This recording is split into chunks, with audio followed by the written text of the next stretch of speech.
The eyes of the softball world firmly focused on softball SA.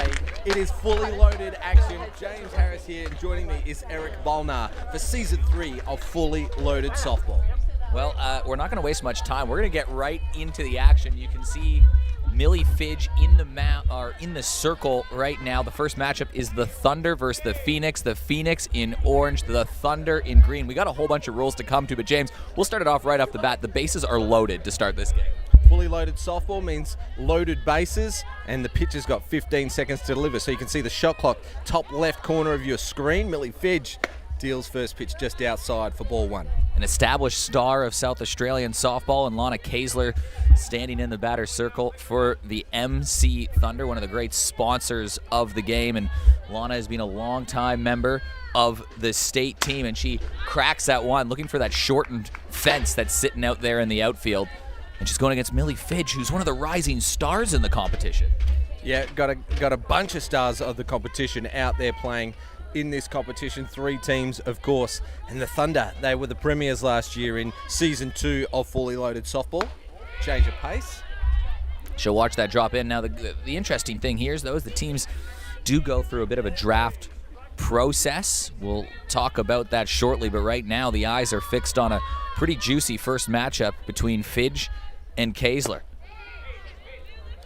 Fidge, one of the key members of that championship-winning team in A grade last year, so she knows how to pitch in big pressure moments, especially with the bases loaded. Yeah, she's got her battery partner from that premiership team in Sarah Tonkin behind the plate, and Kaesler's going to get a walk. That's the first run of the season. Yeah, that walks in the run. That is how quickly things can start to balloon in the game here. If this is your first time watching a fully loaded format, that's exactly how it works. Every inning starts with bases loaded. It's only a 3-inning game. And now coming up to bat is someone that some people are tipping as a potential home run queen in Steph Treszinski. Yeah, she's one of my tips. I don't have an out-and-out favourite just yet. Probably Belinda White, but she's missing for game 1 of the Bob Burns Blinds franchise history, let's say. She is the marquee player for that team as well, but thanks to CPC, Commercial Partitions and Carpentry, we'll hear a lot more about all our franchise owners throughout the competition, but they're putting up some cash for the person who hits the most home runs this season. Steph Drazinski will take one away. It'll be a 1-1 count. She is probably more known around the country for her pitching ability, Steph Drazinski. She's been on the Aussie Spirit before as a pitcher, but locally she made waves last year with a big bat, and this one is crunched. This one is back, and you can forget about it. Steph Treszinski with the first home run of the fully loaded competition. The celebration's already in flight, and she got all of that one. That one cleared the regulation home run fence, and have a look at the Thunder's home run celebration. Here she comes, the goddess of Thunder, with Milner making an appearance. That's a great celebration from the Thunder. A Grand Slam home run. It's on maybe the 5th or 6th pitch of the competition. It's already a 5-0 game. Runs can, of course, come up in a hurry, but Steph Treszinski right on cue with home run number 1. And I want to see the replay of that celebration. That is one of the better celebrations you ever see, right over the Everett sign in dead-away center field. But that celebration was gold. She swung hard, and it's gone. You can see West Torrens teammate Jordan Harris there saying, "Why don't you do that for us?" And Ruby DeBro will step in. This competition made up of players from all levels of state representation. Ruby DeBro, one of the stars of the under-18 team, who's been quite impressive in her young softball career so far. Yeah, watching that one for ball 2, part of the Dragons program as well. Like, a lot of these players have been over the course of the last 4 or so years. DeBro takes from Fidge, and she swings through that for the first strike. Here's a look at the celebration once again. She stuck the landing. Yeah, she smashed Milner on home plate there. She didn't touch home plate, but the hammer did. Does that count? Is that in the official rule book that if a hammer touches home plate, it's just an extension of the body, or what? Such a great home run celebration, you can't deny it. How do you top that, or does it just raise does it elevate the standard on a very early moment? Well, we haven't seen the Pheonix home run celebration yet. This is their first ever game. Change up. Great pitching from Fidge for the first out. Although pressure noticeably a lot less, bases are completely clear. But that'll bring Chelsea Robinson to the plate, another Aussie Spirit representative. Chelsea Robinson, a longtime state member, so people watching all over the country will surely be familiar with the name Chelsea Robinson, and if you aren't, get familiar with it because she's a name that'll be around for a while. Yeah, she's done so much as well. Junior World Championship with the Junior Aussie Spirit, a national championship in under-19s. Joined the Aussie squad at a fairly young age and has done a tour at MPF in North America. She played in Europe as well. A couple of European Cups, I think, under her belt, as well as a battery member just on the bench for the World Championship team. She hits one up the middle. It'll be a play over to first, and she's just called out. So it was a nice play by Ruby Fidge over at second base to make the out the second out of the inning. Yeah, 2 outs, which is just what the Pheonix probably would have wanted after seeing one sail deep center field. Charlize Callahan, the next batswoman. And she goes right down the line, and it was just that was right over towards Peyton Daniels at third base and just squeezed by her, but it does go foul. Charlize Callahan, a representative on the under-8 team and under-23 squads for South Australia, and then nationally played for the Aussie Junior Spirit as well. Plays with Port Adelaide, the local club here, and has become a key player that one of the local teams are building around. And she just tips this one foul. So the competition made up of all sorts of state players, but it is now a 1-2 count with 2 outs. This one down low brings the count to 2-2. Fascinating battle right now between two of the better rising young players in the state. 2-2 pitch. Swing and a miss, so Millie Fidge gets her second strikeout of the inning, but that inning had a big exclamation point on it with Steph Treszinski, not just with the celebration, but with the massive grand slam over straightaway center field. Yeah, great start from the Thunder, and they are reigning premiers for a reason. They just get out there and they stick the ball hard. And 5 runs, that's about right. For a winning team, we think that 4 is around about the average that you'll see most teams score in an inning because the bases start loaded and you've got those 3 chances to bring them in. 3 or 4 runs should be about average for each team. We can see the Thunder even have a mid-inning celebration there as they go and take the field. Generally no warm-up pitches or 1 warm-up pitcher between innings, but because it's the first game of the season, each of the starting pitchers are going to get 3 to start the game. There's Jordan Harris on screen, and she will face Steph Treszinski, the home run hitter. She's going to be pitching for the Thunder. I'll quickly go round the defense. Steph Treszinski pitching to Chelsea Robinson. Charlize Callahan at first, Alyssa Gooley at second. At third base, we got Lana Kaiser, and at shortstop, Ruby DeBro. The outfielders are Amelia Dolphin, Bianca Ramsey, and Abby Kennedy. 2 teammates in the local competition go head-to-head. Steph Treszinski has played with the Aussie Spirit. That'll be the first matchup, and Jordan Harris also has played for the senior national squad as well, so it is a heavyweight matchup to start this innings for the Pheonix. A new team in the competition, and I like those orange jerseys. Yeah, we really do have to thank our franchise owners because their contribution helps this competition go ahead. The tops look terrific and the players get to keep them as well. So Emmsee Thunder for the 3rd year. We've got commercial partitions and carpentry for their 2nd year, Angels 3rd year, and Bob Burns Blinds for their 1st. Here we go for the bottom of the 1st inning. And a swing through it for Jordan Harris as Steph Drazinski gets her to chase. So she'll fall behind 0-1 pretty early on. They're down 5-0, but remember, bases are loaded in each of the innings of these 3 innings games. And we'll be playing all 3 innings, top and bottom, no matter what. Run differential does matter in terms of points in the standings. So sometimes it's not just how you beat them, but it's how badly you beat them in this format. Yeah, we don't want to see a blowout, but it does add something to the ladder as well.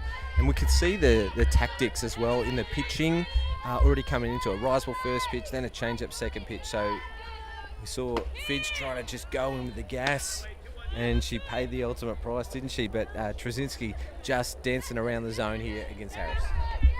Couple balls and a strike going against Jordan Harris. You can see the smile on both the women's faces right now. 2 friends going head-to-head. Just catches the outside corner, makes it a 2-2 count. Lana Kaesler got a walk in the first batter of the entire game. That drove in the first run, and then Steph Treszinski hit a grand slam. Now Jordan Harris trying to return favor, and she gets a good hack at this one, but it goes well foul. Yeah, good to get a piece of the ball, get the timing in, swinging hard as well. What doesn't want to get her teammate to get the advantage.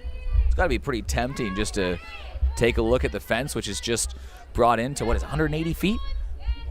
180 feet. This one slips away, and that should score a run, as having to move all the way down the line to track that was Chelsea Robinson. So it's going to be a 3-2 count. Runner will advance to 2nd and 3rd, and the Pheonix, in less than glamorous fashion, will have their first run of the game. It just takes a little bit of pressure off as well. No forced play and full count as well. So could see her go hard at this one here, Harris, I think. Drazinski to Harris. She swings through it. Steph Treszinski gets her first out and strikeout of the competition, but that wild pitch did score the first run. Yeah, she might be looking at the home run champion and the strikeout champion, I think, Steph Drazinski, for this 4-week competition. Sarah Tonkin. She seems like she's not that old. She's only mid-20s, but it seems like she's been a big-time veteran of the Stars, the state team here in South Australia. Yeah, played over a decade with state teams, and she's been around with the Sturt Falcons for such a long time as well. A bunch of premierships there about 5 or 6 years ago when Monica Perry was here dominating the competition, and then last year, of course. And the year before. Yep, that's right. Minor premiers on the COVID-affected year. Back-to-back champions for Sturt locally. Although one was a tournament and one was, I don't know if you heard about this pandemic that's been going around, but that had an impact. Yeah, well, the whole country knows about it right now, and that's why we are broadcasting this simulcast with Softball Australia. So thanks very much to Softball Australia. We want to bring this action all around Australia so everyone who's stuck in lockdown can see some softball action around the country. So we're thinking of you, all our friends on the eastern seaboard. Drazinski gets her second strike on the board. She is a strikeout pitcher. There's no doubt about that. So having that advantage with runners on base always, as this one's rolled over towards third. Kaesler throws across. It's just a bit of a low throw. And for the second time, they're going to score 1 run and maybe 2 runs off the error. They do. So the Pheonix scored 2 runs on what I think might be a throwing error. It might be scored as. We'll get a look at it on the replay, but either way, any way you slice it up, it's 2 runs for the Pheonix with just the 1 out on the board. Yeah, Kaesler did well to get across there to field it, and then the throw got wild. So we saw Harper Bridley score from third and Chloe Zackley score from second. So it's 5-3 now. So we see the orange team, the Pheonix, are back in it. So a wild pitch and a throwing error accounts for the 3 runs for the Pheonix, and it's the 5 runs, 4 of them coming off the bat of Steph Treszinski with a long bomb back in the first inning. Taylor Chillingworth takes a ball outside.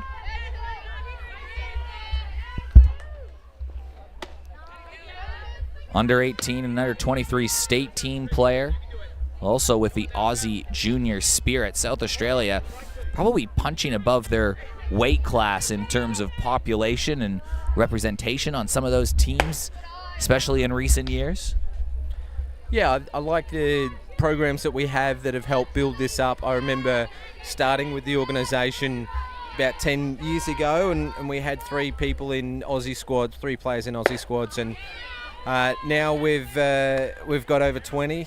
And a couple of years back when there was the Aussie Diamonds tours that were going around, so the younger junior squads, we had close to 50, including officials. So really pleased to see how far we've come with our junior development programs, as well as how well the Premier League competition and then all our affiliates around the state are contributing to our success.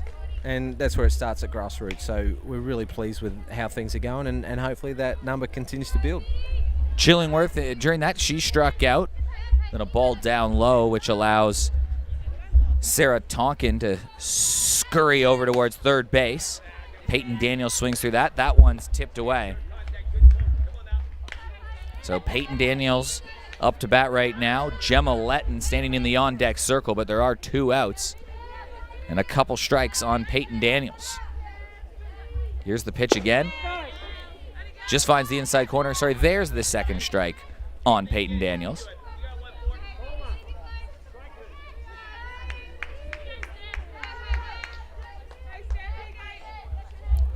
Drazinski trying to get out of the inning with that lead. That one sails a bit high. Just Sarah Tonkin to worry over at third. Yeah, you've got to catch a speed up out there as well. Jordan Harris comes in to run for Tonkin with 2 out. It only took me 1 inning to get something wrong, James. Not even. I think we'll get 1 or 2 wrong throughout the course of the season, but it's great to be back. My 1 mistake for the entire year. Put some pressure on for me until March. Drazinski to Daniels. She swings through that, so Steph Treszinski strikes out the side, but 3 runs scored, 1 on a wild pitch, 2 on a throwing error. And when you start with runners on first, second, and third, the margin for error is literally 0. Yeah, you can't go wrong when you got Steph Treszinski on the stripe for your team, but she did allow 3 to get in, so good to see it's a close game. In game number 1 and some high scoring as well, 5 runs to 3. So guys, if you're watching from home, comment, share, like, and we'll give you a shout out in the inning break as well, but we'll call the action throughout, and anyone who is at home who wants a comment or a shout out, let us know, and we can see Mandy Layden, former staff member of Softball SA, just making a comment there. Loves to see the ding-a-ling-a-ding-dongs. So the home runs already getting a mention, and Steph Drazinski was the first of the season.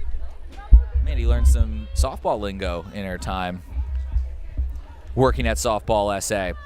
So the runners, or the previous women in the batting lineup, will go to third, second, and first. So Ruby DeBro over at third, Chelsea Robinson at second, Charlize Callahan at first. The batter is Elisa Gooley. Bianca Ramsey and Abby Kennedy will follow, and then Amelia Dolphin will round out the lineup at 9. I don't think we actually had an opportunity to go through the field of what the Pheonix are looking like as Millie Fidge delivers the pitch, swings through that. Jordan Harris over at short. Over at third is Peyton Daniels. Second, Ruby Fidge, and Ridley Harper manning first base. And then the outfield, and from left to right, is Taylor Chillingworth, Gemma Letton, and Chloe, how do you even pronounce her name, James? Exactly. Chloe Zackley, and it's Harper Bridley at first. So Harper Bridley. Bridley Harper. I don't know. James, we need to sort me out already. Millie Fidge with a pitch. And she gets her 3rd strikeout of the game. That one looking. And that opens up a few scenarios, including an inning-ending double play ball. Runners start on first, second, and third. It's a lot of opportunities to score runs, but a lot more opportunities to make outs as well. There's been a lot of talk about that over the 3 seasons, that the inning might even go 1 pitch if there's a triple play, but this pass ball will score the run. So the 6th run for the Thunder, and that is Ruby DeBro crossing the plate. We'll take the pressure off the base paths too, meaning that there's not a force out at any one of the plays. Robinson to third, Callahan to second. Bianca Ramsey, now she hit a couple home runs last year over this shortened fence. So look out for some sneaky power for Bianca Ramsey, who's in the batter's deck right now. She takes her second ball. Yeah, I was having a chat with her in the warm-up, and she was hitting line drives during her batting practice, and I said to her, you got to elevate to celebrate, and she said, no, I've been told to hit them flat. So hopefully she can get under one here. She swings through one. Makes it a 2-1 count for Bianca Ramsey. Plays on the under-23 state team. Just in the last couple years has really come onto the scene as an important part of the Premier League side with the Walkerville Cats. She looks quite composed up there in the box as well. She's seen 4 pitches already. It hasn't had any wild swings or cuts. So 3-1 count. Swings through it, so it's going to load up the count. Runners on second and third. She was in the batter's box when that last run scored. And you can feel the temperature just drop a little bit around us too. It was a day of about 30 degrees in South Australia, but violent winds all over the place, and it feels oddly calm right now. I don't know if that's a bad omen. Yeah, maybe the calm before the storm. Luckily, it didn't come with Steph Drazinski's thunderous shot. Bianca Ramsey just staying alive. Pitch number 7 incoming for her from Millie Fidge. This will be her last inning Millie Fidge can work. There's only 3 innings of play, but a pitcher cannot play more than 2 innings during the game. And she drops that one in there for her second straight strikeout looking. A big pitch on a change of pace from Millie Fidge. Yeah, great pitching from Fidge. What's that, 4 for the game now? And pitchers can throw 2 innings in a game, 3 for the night. They can go to another position, though, throughout the game. This is the first of 3 games that will happen tonight, so every team will play 2. There's a catcher speed-up rule. Abby Kennedy, an under-18 state representative, will stand into the batter's box, and one of the players using this as an opportunity to gain some more experience. Yeah, Abby Kennedy's not just an up-and-comer. I think she's already there. She's got good hands, and this one chopped up, and it's high for second base. It's with the outfield in so close, you just never know who's going to take those, but Ruby Fidge didn't take her eye off that one and took the catch for the 3rd out. So just 1 run scored in the second inning after they scored 5 in the first. So after the first inning, you're thinking, the Thunder are in pole position. They've scored 5 runs. They're up big, but the Pheonix, all they have to do is chase down a very manageable 3 runs with all 3 of those runners inherited starting on base automatically. Yeah, well, one swing of the bat, we're going to say this so often over the course of the next 4 weeks, can just change the game. A team can blow it out. A team can catch up. With the 3 runners on base, it's for exciting softball. It's fast, it's non-stop. I love it. It's so exciting. And Gemma Letton's going to lead things off here in the bottom of the second inning for the Bob Burns Blinds Pheonix. Pride of the Riverlands, Gemma Letton will step in. Steph Treszinski working her second inning. She struck out the side and 3 runs scored on errors, but Gemma Letton has a chance to do some damage right away as this one drifts down a little bit low, so that is ball 1.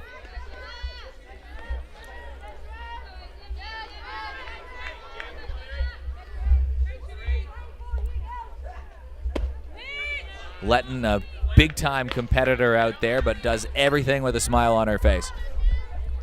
Yeah, it's great to see. She really enjoys her softball, and the camera loves her as well. It seems to follow her around. It's infectious, the smile on her face.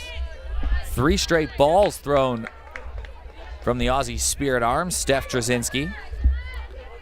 So Letton can afford to be a little bit patient here, maybe take one outside and get a free run for her team, or does she swing aggressively at one?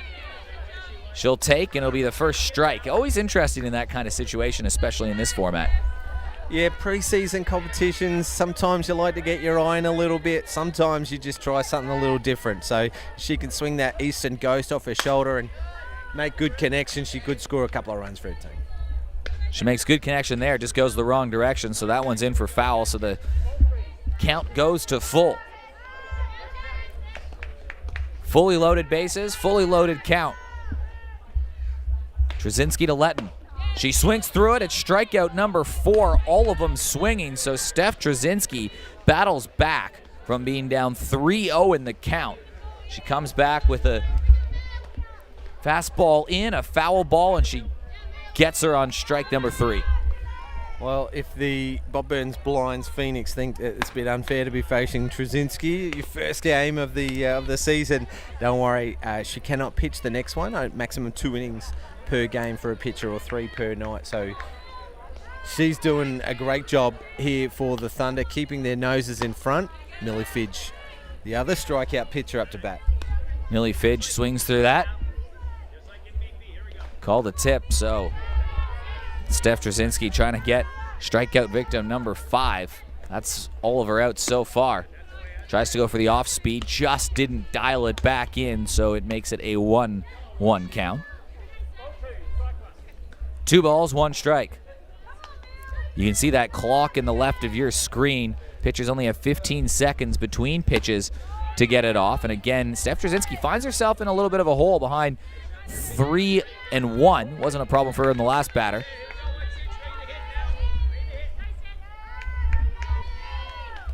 Make no mistake, Millie Fidge can swing a bat as well, and now it's a full count once again.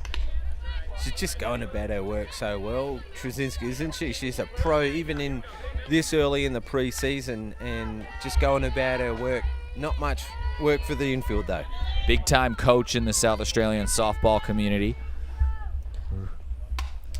Had a standout career in the NCAA and has established herself back in South Australia since returning from school. Yeah, Cath Coral medalist last season as well. It was a tight one, and then one vote over Maddie Cameron. We'll see her in the next game playing for the Angels. This one hit hard over towards Lana Kaysler. She's going to try to throw it home, and that one a little bit wayward. It's going to score 1 run. They're going to be pushing for 2, and it is a 6-5 game. Kaysler tried to go home, and that, I think, was the second wayward throw from Kaysler that we've seen in this game. Very uncharacteristic from usually a sure-handed defender. Yeah, I think she'll be a bit tough on herself there as well, and we can see there on the replay screen that she fielded it well, just like the last one, and just sent the catcher Chelsea Robinson off the plate, and 2 runs will cross the plate. So we're tied again. All of the runs have come off of pass balls or errors, and it's a 6-5 game. So Ruby Fidge will stand in. 2 Fidges on this team. Both of them key contributors in Sturt's side last year. And there's a look at that slow roller that Millie Fidge had. Would have been an out. Yeah, would have been out and 2 outs, but instead it's 1 out, runners in second and third, and 2 runs cross the plate. So a 5-6 ball game, and with 1 swing of the bat, Pheonix could go up.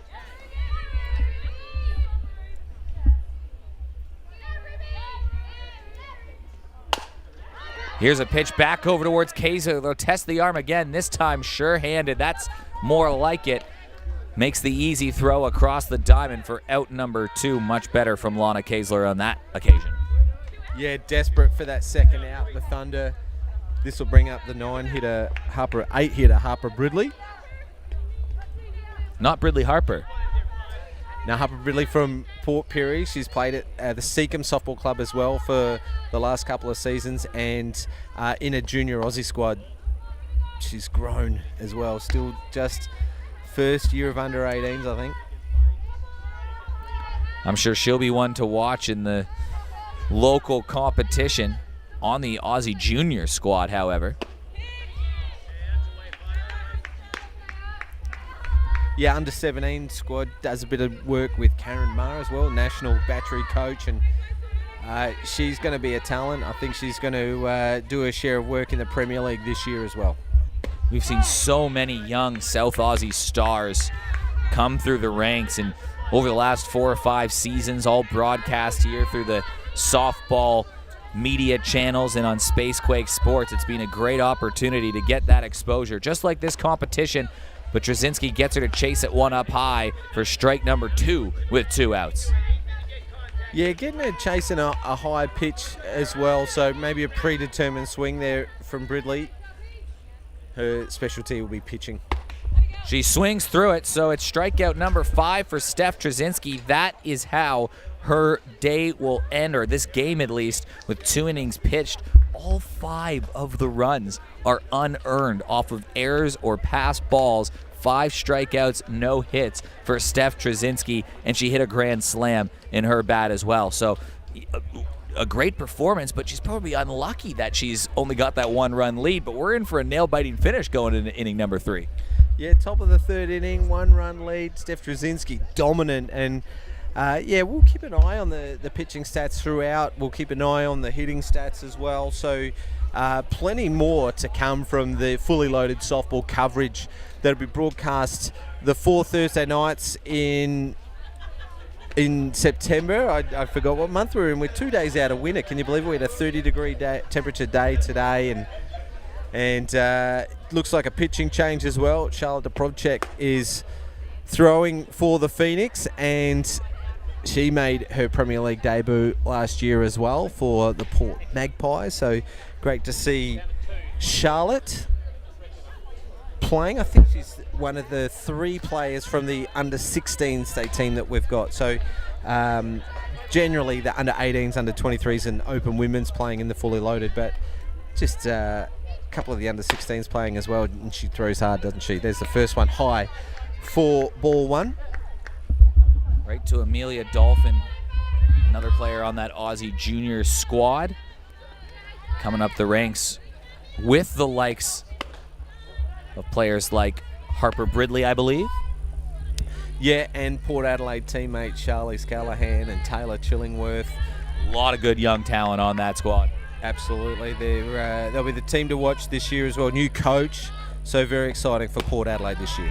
She swings through that, so Charlotte Dubrovcek gets her to swing through that.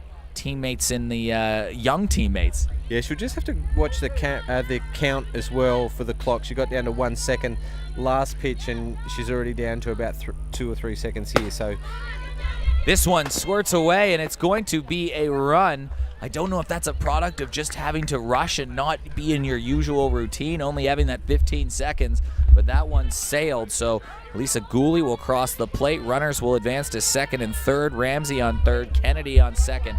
Dolphin stands in. She's got another ball to her count. Yeah, just got away from her a little bit there, Charlotte, and this one's in a gap. That one's going to score 1 run. It might even score 2. No, the runner will be held off at 3rd, so Amelia Dolphin hangs in there with a pretty tough at-bat, and she's going to drive home a run, and she'll extend the Thunder lead to 3. It's 8-5. Runners at the corners for the Thunder and back to the top of the order. Lana Kaiser, her 2nd turn at bat. No outs, runners on 1st and 3rd. Lana Kaisler walked in a run, and she swings at the first one. She's going to find that same gap that will score a run, so back-to-back hits right through that shortstop side. And the 3 runners that started off the inning on base have all crossed the plate. 2 of them off singles, 1 of them off a pass ball. It's going to be runners in 1st and 2nd, no outs, and already 3 runs have crossed the plate. And Steph Drazinski, who hit that grand slam home run, not only over the short fence, but over the long one earlier on, she steps up for a dangerous 2nd at-bat. Plenty of power in that Eastern Ghost that she's swinging. It's the Ghost Advance as well, so Eastern a great supporter of softball in South Australia and Australia. The official game ball is the Eastern 888. You can see it's a terrific optic yellow colour with the red laces. She had another good crack at that one. That goes foul, so it'll be the first strike on here. So Steph Treszinski, I imagine she's thinking one thing once again. Let's go 2 for 2 with 2 bombs. Yeah, I think the other one thing that'll be on her mind is that she'll be a little upset that the bases aren't loaded. She wants to get the 8 RBIs, the maximum for the game, but I'm sure she'll take another 3 here if she can middle one. That one slips up high. Tonkin going to try a throw down the line. It was a good one. Peyton Daniels brought that one in, but it was a good slide by Amelia Dolphin with some aggressive base running. It also allows Lana Kaysler to move to second on the forced throw, so now it's 2 runners in scoring position, and Kaysler celebrating, you can see on your screen. Love that aggressive base running, Amelia Dolphin, and double steal Kaysler over at second. Drazinski just gets on top of this. It goes to short, handcuff just a little bit. Throw over to first. It sails. It's going to score a run. Kaysler checked at second. Drazinski goes to first. It does score a run, though, so it'll be a 5th RBI of the game for Steph Treszinski. And just handcuffed on the there's a bit of a defensive change over at shortstop. Chillingworth over at short. Harris started the game off at that spot. Yeah, gone out to left field, Harris. Ruby DeBro up to bat and shows bunt. So the aggressive gameplay from the Thunder continues. Treszinski 5 RBIs and 5 strikeouts. Not a bad night's work. You get more points for the more runs that you win by in this game. So the Thunder needing to add some, probably just a couple more runs to be comfortable here. 5 runs in an inning for Pheonix, certainly doable, especially with a danger part of their lineup coming up. Yeah, and it's got to be a new pitcher for the Thunder as well. So they'll be pitching for the first time tonight. So I've seen a little bit of action in the bullpen. Dobrobchek standing in for the Pheonix, going against Ruby DeBro, and DeBro gets good contact, but that one well foul. Second strike on her. Might be Michaela Yankovic coming in, but they've got a couple of pitchers on the bench, the Thunder. Saw Steph Treszinski on the way into the ballpark, and she said she didn't even know if she was going to be pitching in the first game because she said, I think we've got like 10 pitchers on our team. Not 10. Every team's got 4 pitchers, but it's shared amongst all of them. So including a regular starter and in the Premier League, and then you've got a couple of juniors. And to make it even, we needed to throw one more in there. So we've got Jade Peterson. Swing and a miss. So Dobrobchek gets her first strikeout of the competition, and it's a key one. It keeps runners at first and second, keeps the double play going, but you figure this is the danger woman in the lineup right now, someone you got to circle. Chelsea Robinson, she grounded out to second in her first at-bat, and now they're going to test her. A throw over towards third. Tonkin delivered down the line. Daniels tags her out. Yeah, she just bobbled it there at the last moment, so Kaysler saw the ball drop out of the glove, but the third base umpire didn't. So, yeah, you can see Peyton Daniels on the replay, a little disappointed in herself, but here's another angle, just bobbled out the glove. So it'll be runner at second and third. The throw was there and on the money from Sarah Tonkin. So Chelsea Robinson with 2 runners in scoring position and a 10-5 game.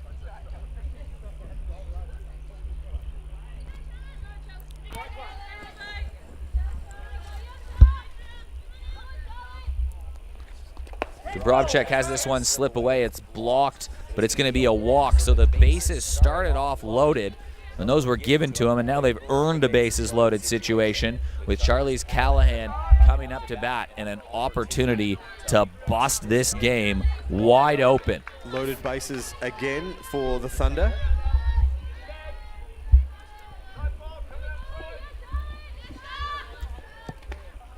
This one sails up high. Going back to the backstop is Tonkin. Throw to Dobrobchek. And Kaysler just slides underneath to get that valuable 6th run in front of the Pheonix. So some aggressive base running from Kaysler during that inning. And that one, she barely slid under. It also moves runners over towards second and third. And this game is blown out to 11-5. Yeah, 5 runs in the inning, and there she is sliding into home safely, Lana Kaysler. Gee, she's thrown her body around already in this game. She plays with her heart on her sleeve, too, Lana Kaesler. That's how she plays, all heart and hustle. I'm sure we'll have her join us in the commentary booth at some point during this competition. Yeah, she joined us for the fully loaded warm-up event during our conversations pre-Olympics, so the post-game preview shows. That drops in for a strike. Charlize Callahan, the batter. And hopefully throughout the Premier League season as well, we'll hear from a couple of our players, Steph Drazinski, Lana Kaesler, Maddie Cameron throughout. And a swing and a miss, so the second strikeout of the inning for Charlotte Dubrovcek.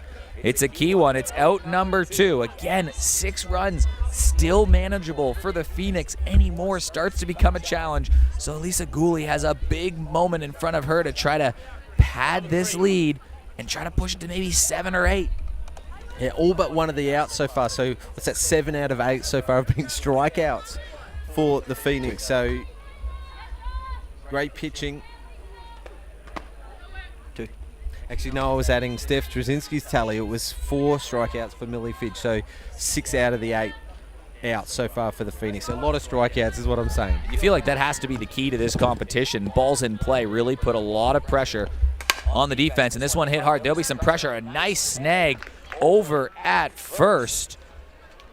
Millie Fidge, she did it with the arm in the circle earlier, and now she does it on the field. So it's a 6-run lead. It's going to be a challenge, but it's certainly manageable for the Pheonix. Yeah, Pheonix, again, they just need to have a couple of clean hits, and they'll be right back into this. Really take advantage of the 3 chances to bring in those runs with loaded bases. And, well, we'll see the Thunder come out. We'll see a new pitcher. I think we saw Michaela Yankovic warming up in the bullpen. They're taking their time between innings. They've only got 1 minute, so they are starting to hustle now. And Jade Peterson's coming in. So maybe Michaela's warming up for the next game. So the veteran Jade Peterson's going to get an opportunity here and pitching to a star catcher in Chelsea Robinson. You know, I like this call only because Jade Peterson really is a strikeout pitcher. But that said, she fills up the strike zone in a hurry. So in a format like this, where runs are at a premium, you're going to get a ball in the strike zone. You know this as a hitter. This is either going to work out unbelievable because they're going to get a lot of strikeouts here, the Thunder, or this is a great opportunity for the Pheonix, knowing that they're probably getting a ball right in that strike zone that they can try to hammer when they're chasing a lead. Yeah, she is a strike pitcher, isn't she? She's got a high strike count. She doesn't waste any time as well, Jade Peterson, so she'll be right in there and she'll be battling hard straight away. Chloe Zachary. Chloe Zachary, correction, getting her first at-bat. Exactly. She'll get her first at-bat. She takes this one just a bit high for a ball. Millie Fidge over at third. Ruby Fidge at second. Harper Bridley over at first. And Zachary in the circle. Now Jordan Harris standing on deck. That is a scary proposition. Peterson gets her to chase. You can see that clock. Peterson traditionally a fast worker, though. She won't even get close to that strike time. And she gets the first strikeout of the inning, and that is a key one, and that will alleviate just a little bit of the pressure. But this is a huge moment in the game. Jordan Harris, followed by Sarah Tonkin, 2 women that can go deep with one easy swing of the bat. Easy power for both of the next 2 batswomen. This one slips away. There's going to be a throw to the plate. It's just lobbed a little bit out of the way, so Millie Fidge touches home. It is now an 11-6 game. Runner at second, runner at third, and Jordan Harris with a swing of the bat can bring the Pheonix within 2. Yeah, got 1 out as well for the Pheonix, so we need to get a runner safely aboard here if you're a Pheonix fan, and Thunder, of course, will be looking to get out of this quick smart. Nothing. Now, here. We got Jade Peterson throwing to Chelsea Robinson here. And Jordan Harris, the batswoman, she cracks at that one. That one goes foul.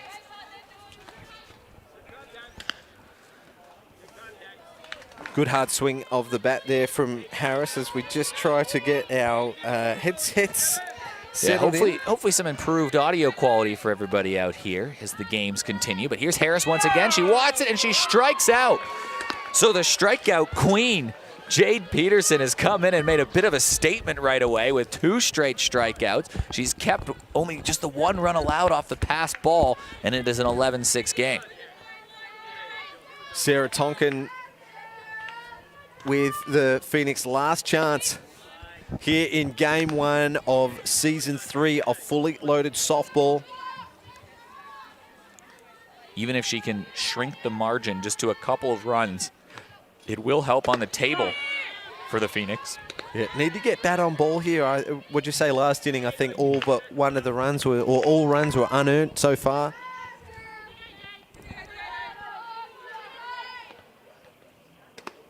Down to their last chance here, the Pheonix. 2 out. And Jade Peterson, that's been the rap on her for years. Strikeout queen of South Australia. Kaesler was calling for it over from third, but that one just dropped a little bit low. You can hear Bill Benedictson over at first telling Sarah Tonkin, find something you can barrel up on. That won't work, but it'll do the job in getting her aboard. It's another run there, and Taylor Chillingworth swinging the bat gets them within 1. Yep, we play out the inning as well, so runs count when we're playing Fully Loaded Softball. So the winning margin will determine how many points you get for the ladder. And ladder position also counts come finals time in week 4, because the top ranked team will go straight through to the grand final and the other 2 teams will play off in a preliminary final. Here's Chillingworth. With Peyton Daniels standing on deck, they'll need her to get the bat in her hand if they want a chance to win this game. But a 180-foot fence, 1 swing of the bat can bring the Pheonix within 1. 2 strikes, though, on her. Here's Peterson. And this is hit hard, but right over towards the shortstop. And in game number 1 of the Fully Loaded competition, the Thunder quite literally started out with a bang with a massive home run from Steph Treszinski. Treszinski also strikes out 5, allows no earned runs. And that's the story of game number 1. And how casual was Ruby de Bro at shortstop? There was a shot straight to her, and casual as you like, takes the game-winning catch. So there it is, the scoreline 11-6. Bob Burns blinds Pheonix actually had 6 runs, and it was the Emmsee Thunder running out winners 11-6. So we've got our first winners. So stick around, guys. We might take a short break between games. It'll probably be about 10 minutes or so. So we'll be back with game number 2. It's going to be the Thunder versus the Angels. Stick around.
Well, a pretty exciting first game. It was Steph Treszinski that brought the hammer quite literally for the Thunder with a grand slam to put the Thunder in the win column in their first game. Eric Ballnar joined by Gemma Letton to my left, James Harris.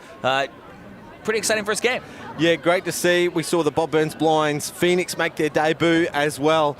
But it was fairly one-sided towards the Thunder, dominant from Steph Drazinski, and then Jade Peterson came in to close. Very special welcome to Gemma Letton. Thanks for joining us. Thank you, guys. Good to be here. Commentary debut? Oh, yeah. Oh, boy. Pretty exciting stuff. We're going to go down field side, though, with reporter extraordinaire David Muggleton and Steph Drazinski. Thanks, guys. All right, Steph, a dinger in the first game to start off the season. Softball, welcome back. Thank you. Good to be back. So, big win, first game. Got your second game straight back-to-back. What are we thinking for this one? Let's win again. I think Thunder have a pretty good history of winning over the last couple of seasons, I'm pretty sure, and we're looking to do the same thing again. So what's it gonna take to be able to get a win here? Hit dingers, field the ball and throw the ball well. Do that this time. Pitch strikes. Incredible insight there, guys. You will not find more in-depth insight to the game of softball than right here. Thanks, Steph. Have a good game. See you later, guys. Steph Drazinski joining us on field, and thanks to David Muggleton as well, him and his Spacequake Sports team helping out as usual. I think we're in our 6th season with Spacequake Sports, so it's great to have them aboard yet again. Steph Drazinski said it herself, hit more dingers, and so that is what she's done. She's leading the Home Run Champion award that we're running this season as well, thanks to CPC, and they're the franchise owner for the team that you'll see in this game. It's the Angels versus the Thunder. So it was an 11-6 game in the first one. You get points tiered on how the margin of victory was. So because the Thunder won by between 5 and 9 points, they get 4 points. And unfortunately, it's nothing for the Pheonix in game number 1. But still a long season to go. How'd you feel out there, Gemma? What's it like with starting with bases loaded and getting sprung into action fast and furious pretty much right away? It's a bit nerve-wracking, but once all the girls are out there, first pitch is thrown, you kind of settle into it. It's quite exciting. One of the new teams, well, the Pheonix are the new team here, but new team for everybody watching at home tonight, the Angels, the CPC Nairn Angels. Is that the official name of them this year? Yeah, the official name. We could ask Mark Cramp if he was here tonight, but he's got a dinner, so we'll give him the night off, of course. But no more nights off. He's got to stay here, even if he's got grand final tickets later in the month. So we'll get Mark to give us the full official name, but we'll call them the CPC Angels tonight. So Jade Peterson's going to kick things off here for the Emmsee Thunder. Amber Hood is playing her first game of the season. She's catching. And over at first base is Erin Adams-McDonald. Second base, looks like Ruby DeBro's back in the infield, which means that Chelsea Robinson's at shortstop. I'm just looking around here for the players. Charlize Callahan at third base. Gemma, your eyesight might be better than mine. Can you see who's playing in the outfield? I can't see who left field is, but I think that's Bianca Ramsey in the centre field. Yeah, Bianca Ramsey at centre, Holly Tolger at right field, and at left field is Elizabeth Morris. So making her fully loaded debut. Now, did you play fully loaded last year? No, this is my fully loaded debut. Were you watching at home? Yeah. It's great competition, very exciting. It's a brainchild of the Softball Australia CEO, David Pryles. We're just about set, ready to get underway. It's Georgia Hood up to bat for the Angels.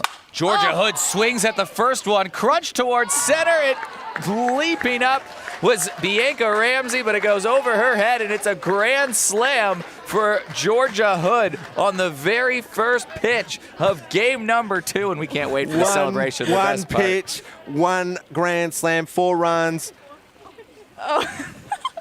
Is that Snow Angels or Dirt Angels? Dirt Angels there on the ground. That's a nice little celebration from the Angels. That's the second home run of the season.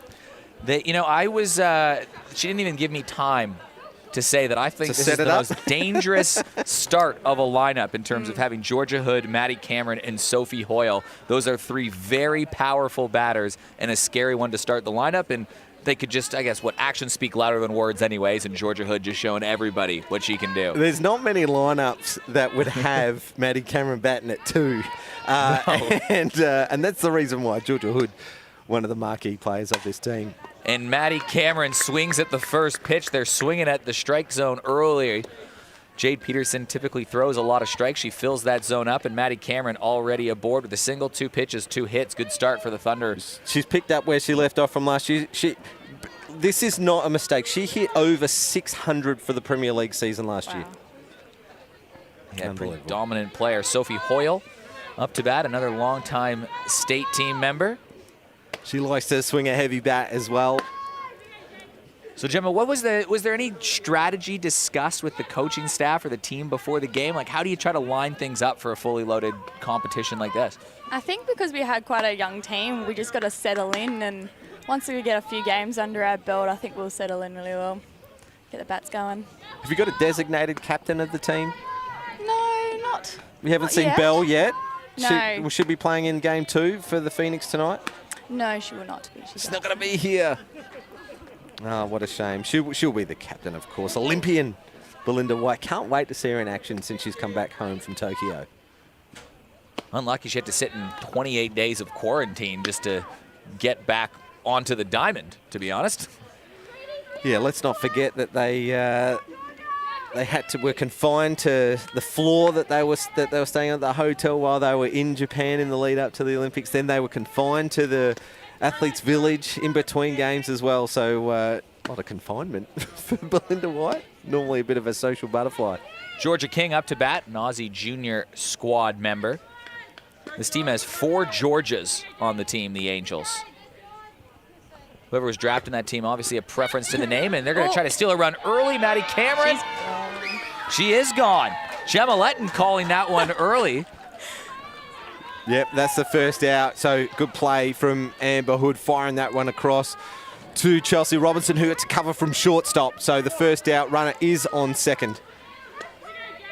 Gemma, are there certain catchers in the competition, whether it be Premier or around the South Australian community, that you kind of think twice about running on when you're on the base paths? Oh, for sure. Amber Hood especially. Sarah Tonkin, I'm glad she's on my team. Very dangerous arm. So Georgia King fouls that one away. Runner still at second. Good swing.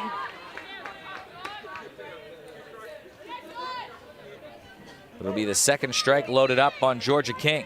Sophie Roberts standing on deck. There's just a lot of power in this lineup, isn't there? When you look at a player like Steph Collett is down the lineup, and now it's a shot over towards the opposite field.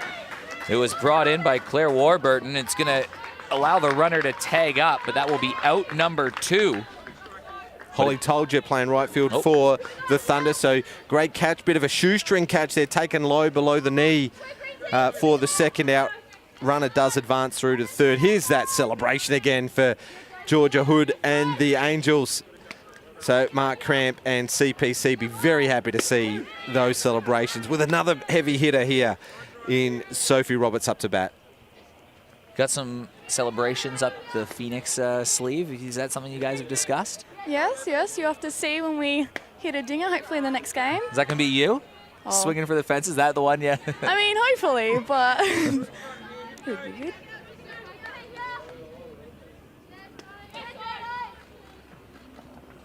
Roberts with a big swing, but Peterson gets her to chase through it. If Sophie gets onto one, it'll be gone. Such a strong batter. And one of the more powerful batters in the competition, plays for Walkerville in the local league. And she reaches underneath and grabs this, but it goes right over towards second base, and Ruby DeBro makes the out, and that will end the inning, but it was a grand slam that accounted for all 4 runs on the very first pitch of the game for Georgia Hood. 4 runs. What's the target in each of the innings? Is it just as many as you can get, or is there, like, do you come back to the dugout thinking, oh, 4 runs, needed a bit more? Like, what's the mindset in that? Yeah, let's ask Gemma that question, because I mentioned it in the first inning that maybe 4 or 5 would be the target. You just go for it. Just try and get your bats on and get as many as you can. Don't know if there's really a mindset. Just, yeah, go for it. Love it. Coming from Gemma Letton. Now, we are live and interactive, so if you are watching at home, give us a like, a share, or a comment. Let's spread the love worldwide here, because softball is only being played here in South Australia at the moment, and we really want to bring softball to the people of Australia and those affected by lockdown. So thank you so much for joining in. Thanks to Softball Australia, Spacequake Sports, as well as Softball SA for bringing you the fully loaded Season 3. And Eric Balnar and Gemma Letton joining us here from the Pheonix. You'll be here till the end of the second inning. Is Coach Benedictson giving you any instructions on what to say here today? Just a shout out to Bob's Burns Blinds for sponsoring us, supporting us. Yeah, Bob Burns Blinds, first year for fully loaded franchise. That's because they're in such high demand, but they've been a great supporter of Softball SA for at least a decade. They've helped with some scoreboards, some home run signage, as well as some fundraising efforts for the Stars. So thanks so much to Sandy and her team at Bob Burns Blinds. In St Mary's in South Australia, free quotes, I'm sure, for any Softball SA members as well. So thanks very much to our franchise owners. Great battle to start the Thunder half of the first inning. Georgia Hood is the pitcher in the circle. Aussie Spirit player. She was on that original squad that went over to Tokyo earlier in the year. She hit that home run. Pitchers hitting the grand slams in this competition. Steph Treszinski did it in game number 1, and Georgia Hood in the first pitch of this game.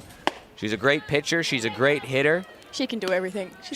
She willed the Hills last year in a playoff game versus, was it versus Port Adelaide, and then again versus West Torrens in back-to-back games. Willed them to the grand final.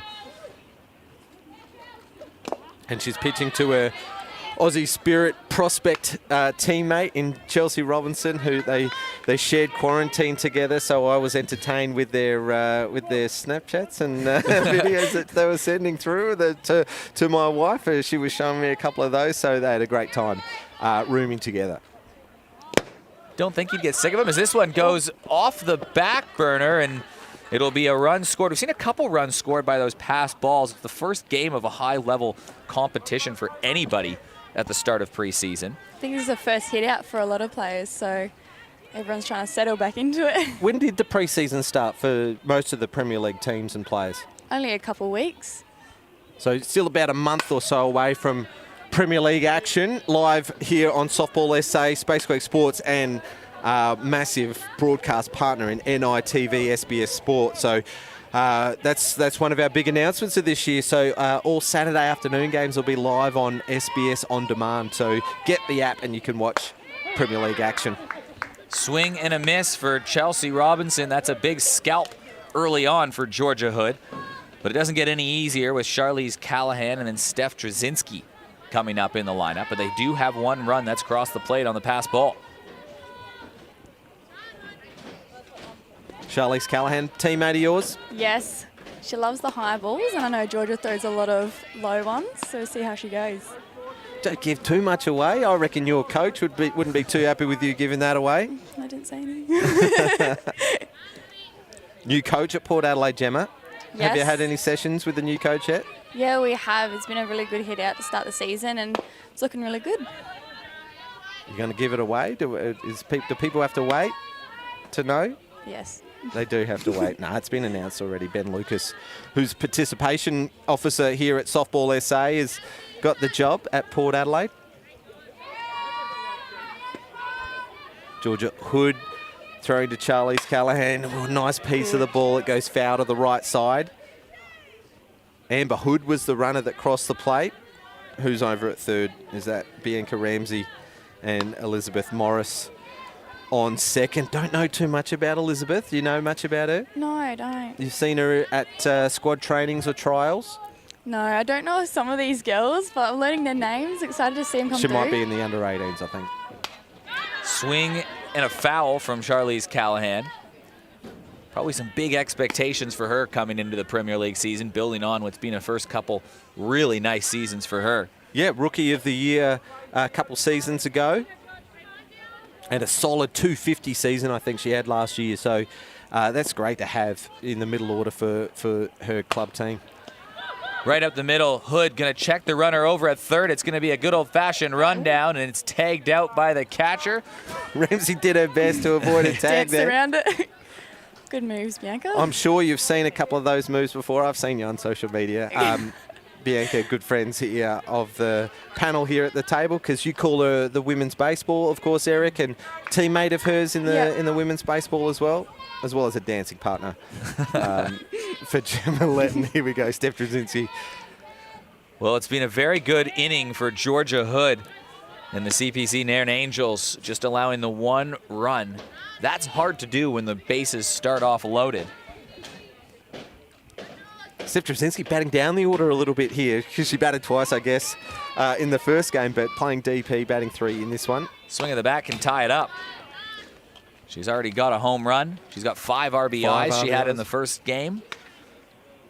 Not a bad hit out for Steph Drazinski in her first taste of live softball action in 5 or 6 months, I guess.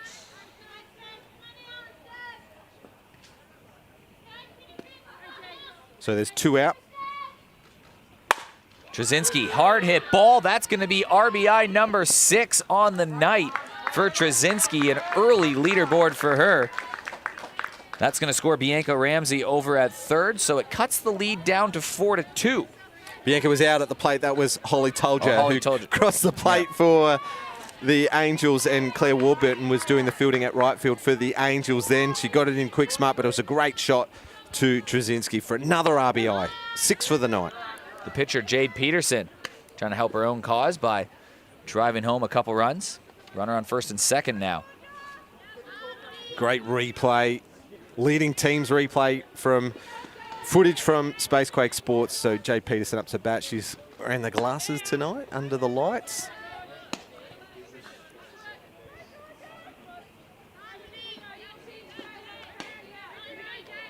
Where are these 90-kilometer winds that we were expecting tonight? They were earlier today. It was mayhem here. 30 degrees in the day. High kilometres, winds and breezes through. But as soon as it come to game time, the breeze just died, and it's been an absolute brilliant night for softball. Ideal conditions? Oh, perfect. At the start of the game, it was a bit windy in the outfield, going over the fence, but settled down now, so...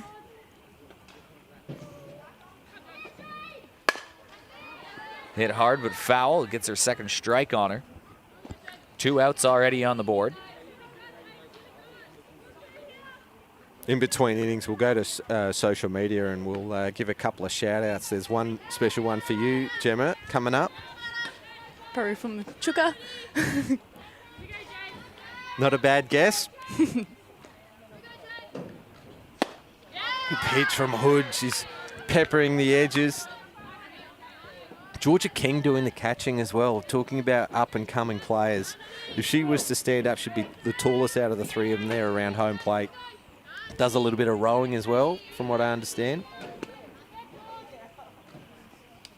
Peterson thinks about it, but it sails high off the backstop again, but no runner able to try to scamper home. A good rebound off of the fence. You like those as a catcher? Yeah. One of 4 Georgias in this Angels lineup. And there's one of them, Georgia Hood, pitching that one into Jade Peterson. 4-4, so bases back loaded for new hitter Ruby DeBro. She's going to join us on commentary throughout the tournament. She's joined us last year and she was great. Great talent just in the under-18 team as well. It speaks a little bit more than you do, Gemma. You've gone shy, haven't you? But a fully loaded opportunity once again for the Thunder. Hit 1 grand slam earlier in the night. So these are just 3-inning games if you're just joining us. And we'll play them out no matter what, because the margin does matter. Georgia Hood hit a home run to start the game, and Thunder have tried to scrap their way back. They've got a couple runs, and they're certainly knocking on the door for some more. So these 2 teams have played all seasons of fully loaded so far. Come back to you on that one. It's a strikeout for Georgia Hood to end the inning. So 4-2 lead in favour of the Angels. And I was just going to say that it was always to and fro between these 2 teams throughout season 1 and season 2, with no team really getting an advantage. But it's the Angels with a 2-run lead at the moment. And like I said, we're going to go through to social media in just a moment. A 1-minute break between innings, of course. So it gives us a great opportunity to thank you all for watching at home and give us a shout out. Not Matt Torpy, though. You stay out of it, mate. But shout out to the Dingaroos. David Pryles wants a shout out, and he wants to give everyone else his best as well. He's looking forward to bringing the magic soon, and that's hopefully to have softball back out on the diamonds as soon as possible. So thanks very much to everyone who's watching around. Let me go to social media. You guys can fill in for a sec. Well, Gemma, we talked a little bit earlier about the preseason warm-up. What does that look like for you? It's kind of, you're a dual sport athlete. You play baseball, you play softball. So especially this time of the year, what does the off-season look like for you, and then how are you ramping up into the new year? Well, currently I'm playing winter baseball out at the Bridgewater Bulls at Sturt. All right. That's So a fun competition, right? It's a lot of a fun. draft competition, right? Yeah. This weekend we've got our wooden spoon game. Unfortunately, my team's in it, but we get to dress up. So I'm really excited for that. It's going to be a lot of fun. But everyone gets around each other, and yeah, it's great. So how many teams are in that? There's 4 or 5 teams in that, right? And there's a couple different divisions? Even more than that, yeah. Well, it's just one division that everyone plays. All right, we're just about to get back to the action. The bases are loaded. So quick shout outs to Cheryl, who's watching from WA, as well as Danny, who's watching from Brisbane. Eddie Cashin has said, woohoo, live softball. But the shout out tonight, best comment of the night so far. Loving the commentary tonight. That's come from Sharon Letton. Oh. Thanks, Mum. I thought it was directed at me. It was, Eric. Absolutely. Izzy Benedictson, the first batter for the Angels.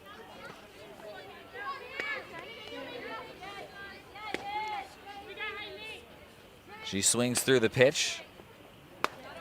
Meanwhile, Michaela Yankovic is the new pitcher. We thought she was going to come in the last game, but she's stepping in. She'll probably pitch the last 2 innings of this game, given that Jade Peterson is now out of the contest. Benedictson just gets a piece of that. That one goes foul. So you're playing winter baseball right now, but how does that softball and the women's baseball season end up ramping up for you as an athlete leading into the season? Well, like I said, preseason starting now for softball. Don't know when baseball's supposed to start, but yeah, just want to ease into it. Feels like a lot to juggle, playing 2 different sports all throughout the summer. Do you get any time to do anything in your spare time? Oh, not really, but I like this busy schedule around uni as well, so. So is it uni, work, baseball, and softball? No work at the moment. No, all right. Baseball and softball is the work. Yeah. I love that. Keep myself busy, active. Benedictson chops this one away. It's a good feisty at-bat from Izzy Benedictson. This is a good fight. The trade table talk. You hear a lot of whispers about players moving clubs. Is Michaela on the move this year? Yeah, she is. Unfortunately, she was such a good player of our club. I loved catching to her last season. She's going to be a very good pitcher up in coming years. Well, she already is a great pitcher. But she'll be very good over on Walkerville. So we'll no doubt hear a little bit more about who's going where in rumor mill. Yeah, just during the fully loaded season. So there's some breaking news broken by Gemma Letton, our reporter star. Good play over at short. Throw to first. They get 1. Do they get 2? No, they got 1, though. That was a heads-up play. She's darted up the middle to her left side, Chelsea Robinson. Then she had to wheel around to get that throw. Let's have a look at the leading team's replay. Shot goes up the middle, so didn't do too much wrong. Held her hands back on the change-up. Robinson was in close because of the loaded bases, and Sophie Hoyle was out by 5 metres. Bases will stay loaded on the fielder's choice, but importantly, they keep that run off the board. What a rocket throw over at short from Chelsea Robinson. Ella Forrester, the new hitter for the Angels. I think she played for the Thunder last year. I can't really remember what team she played for. There's been a few changes because it's a draft system, so each year it's a new draft for the fully loaded competition. So you'll see some players that are playing in different teams than what they would have played in last year.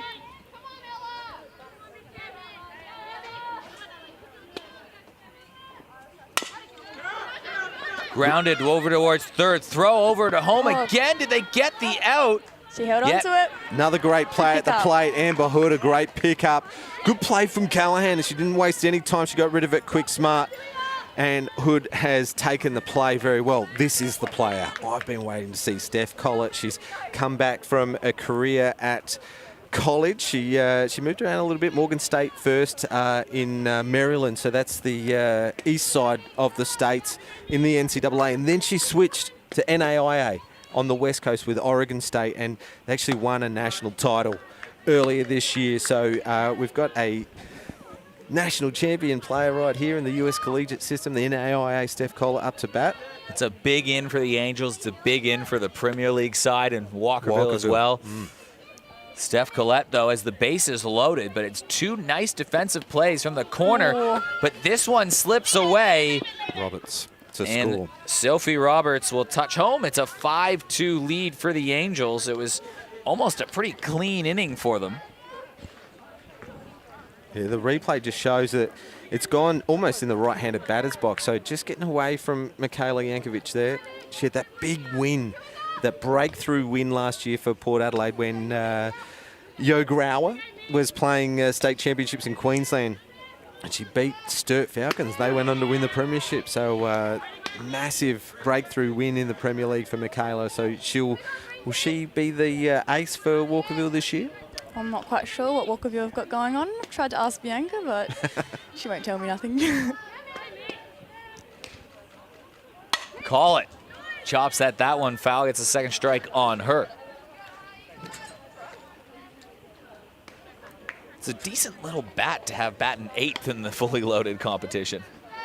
Yeah, that's the thing about this three-team competition. It's just littered with absolute superstars of the competition, from under 18 age group up to the senior women's grade, as well as the umpires as well. Mike Bendell comes in for Steve Olasharo at the plate. So just talent all across the diamond, and the coaches, of course, as well as our state coaches. Good change-up from Jankovic. She was trying to will that one in. It just dropped a little low, I think. I don't know if we have that on a replay, but we're going to probably run out of time anyways. Full count.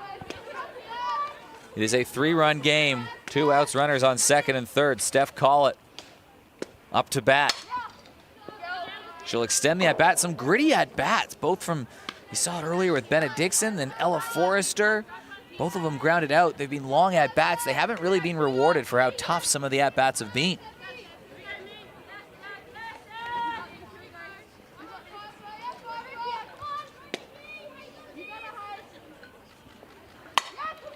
And again. Yeah, this will be a 7-8 pitch at bat.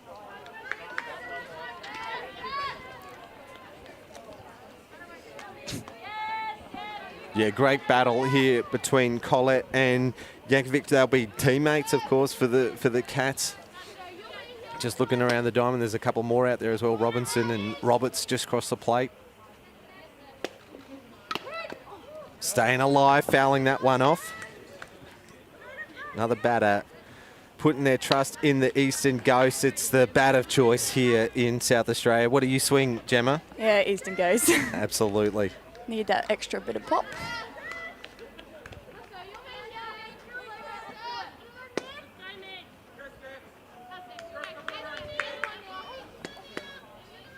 Good battle, 2 out, 2 runners on.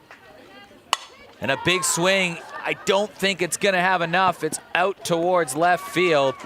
And it is safely caught by Elizabeth Morris. She was willing it to go over, wasn't she? Yeah, there was a threat, wasn't it? She got under it and just didn't have the journey. So nice turn at bat. She faced a lot of pitches. Let's have a look at the leading team's replay. She got underneath it and just nearly got there. So Gemma, 3 more outs, and then you can head off. And I haven't seen the Pheonix starting to warm up yet. So stick with us. Gemma Letton joining us from the Bob Burns Blind Pheonix. We do want to shout out to someone who's watching from the States. Eric, I'm going to get you to pronounce it for me, but it's Kieran Cloft who is watching. From... You're North American. I can't read that. Mississippi. Cayune, Mississippi. he's watching from Mississippi. G'day to Kieran. Cayune. Say hi to Chris as well. So where's that from? Never heard of it. Right there. So the big fans of the show. They've been watching for years, watching the live stream that we put on. And the numbers are just unbelievable. It's the Spacequake Sports effect. We've had over 7 million views on Facebook videos alone. So that doesn't include Spacequake Sports YouTube, and it doesn't include our NITV or Channel 44 ratings as well. So we are a much watched and loved show. So thank you everyone who's watching from home, and to the Spacequake Sports crew who have been delivering that to the 7 million viewers over the last 6 years. It'll be a new pitcher for the Angels as well, but a nice play up the middle. They check the runner, but this throw sails. 2 runs are going to score, and just like that, off a throwing error, the Thunder are within 1. Yeah, bottom of the second inning, and they're only 1 run down. Gemma, what do you see there on that play? Sophie made good ground to make that on her backhand. She didn't know whether to go to home or first. Bit of a split decision. Yeah, caught in 2 minds and probably just came out the fingers there, throwing it over the head of Georgia Hood. Is that Poppy Carmen? Carmen. Can't see under the mask there. Poppy Carmen made her Premier League debut for the Falcons last year and just came into close for a win about mid-season. And who can forget that massive smile that she had on her face? Maybe one to contest yours for the best smile in the league, Gemma, I reckon? No, she's a happy girl. Loves softball. This is Amber Hood up to bat. Is that your nickname, Gemma? I've heard that that's your nickname around the Diamond Sports, Smiles. Yeah, well, I love the sport. Love being around everyone. There she is. There's Poppy Carmen. 1 batter faced and 1 out. 1 run did score on that play. It was a good play from Hoyle. She went up the backhand side. Fielding in close with those loaded bases. Never easy, is it? If it doesn't get hit straight to you. So a 5-4 game, and it comes back to that good defense that the Thunder probably played in that last inning, just holding the Angels to the 1 run, gets them back within striking distance. 1 swing of the bat gives them the lead, and this might give the lead back in a huge way. Amber Hood, Gonzo, Thunder up 2. Here's a celebration. Yeah, what was it like on the receiving end of this one, Gemma? We saw it, the goddess of thunder celebration. It's the cape, the helmet, and she receives Milner, the hammer, bang. So creative. She's got to remember to touch home. Love there it goes. from the Thunder. And Amber, the older sister of Georgia, said, look, little sis, I can't let you have all the limelight. I'm going to hit one as well. But have a look at the replay. It looked like it was coming inside. She just turned on it, drove it straight up the middle.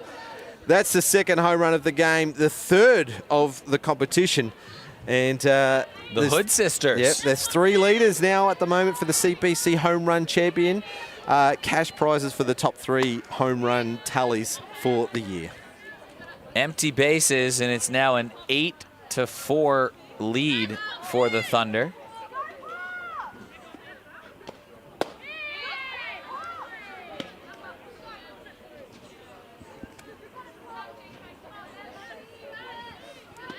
Bianca Ramsey up to bat. Good friend of yours. What makes Bianca Ramsey a good softball player? Break down Bianca's game for us here. She's aggressive when she's in the outfield, like too scared to run her on her arm. She's a good batter. Poppy's throwing a lot of insides there. Now we get to see her speed. Yeah, pace has just gone out the game a little bit since that home run. Was that a 4-ball walk? And yeah. We can see... I wonder if she's going to run here. Just keep up the aggressive play, you reckon? Shows bunt, pop up just out of reach of Georgia King.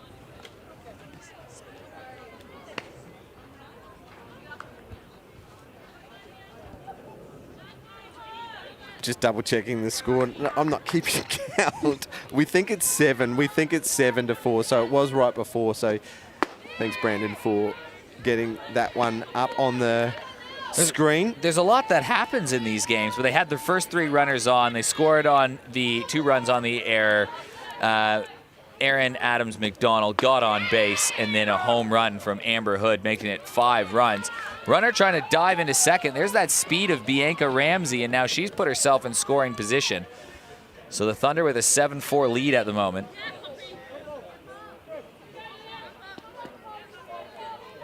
What do we know about Elizabeth Morris? Under 18 squad. Young gun coming up. Looks like she's got the Sturt Falcons pants on, I reckon. So just another talented young player from the Falcons. She looks confident in the box. It's good to see.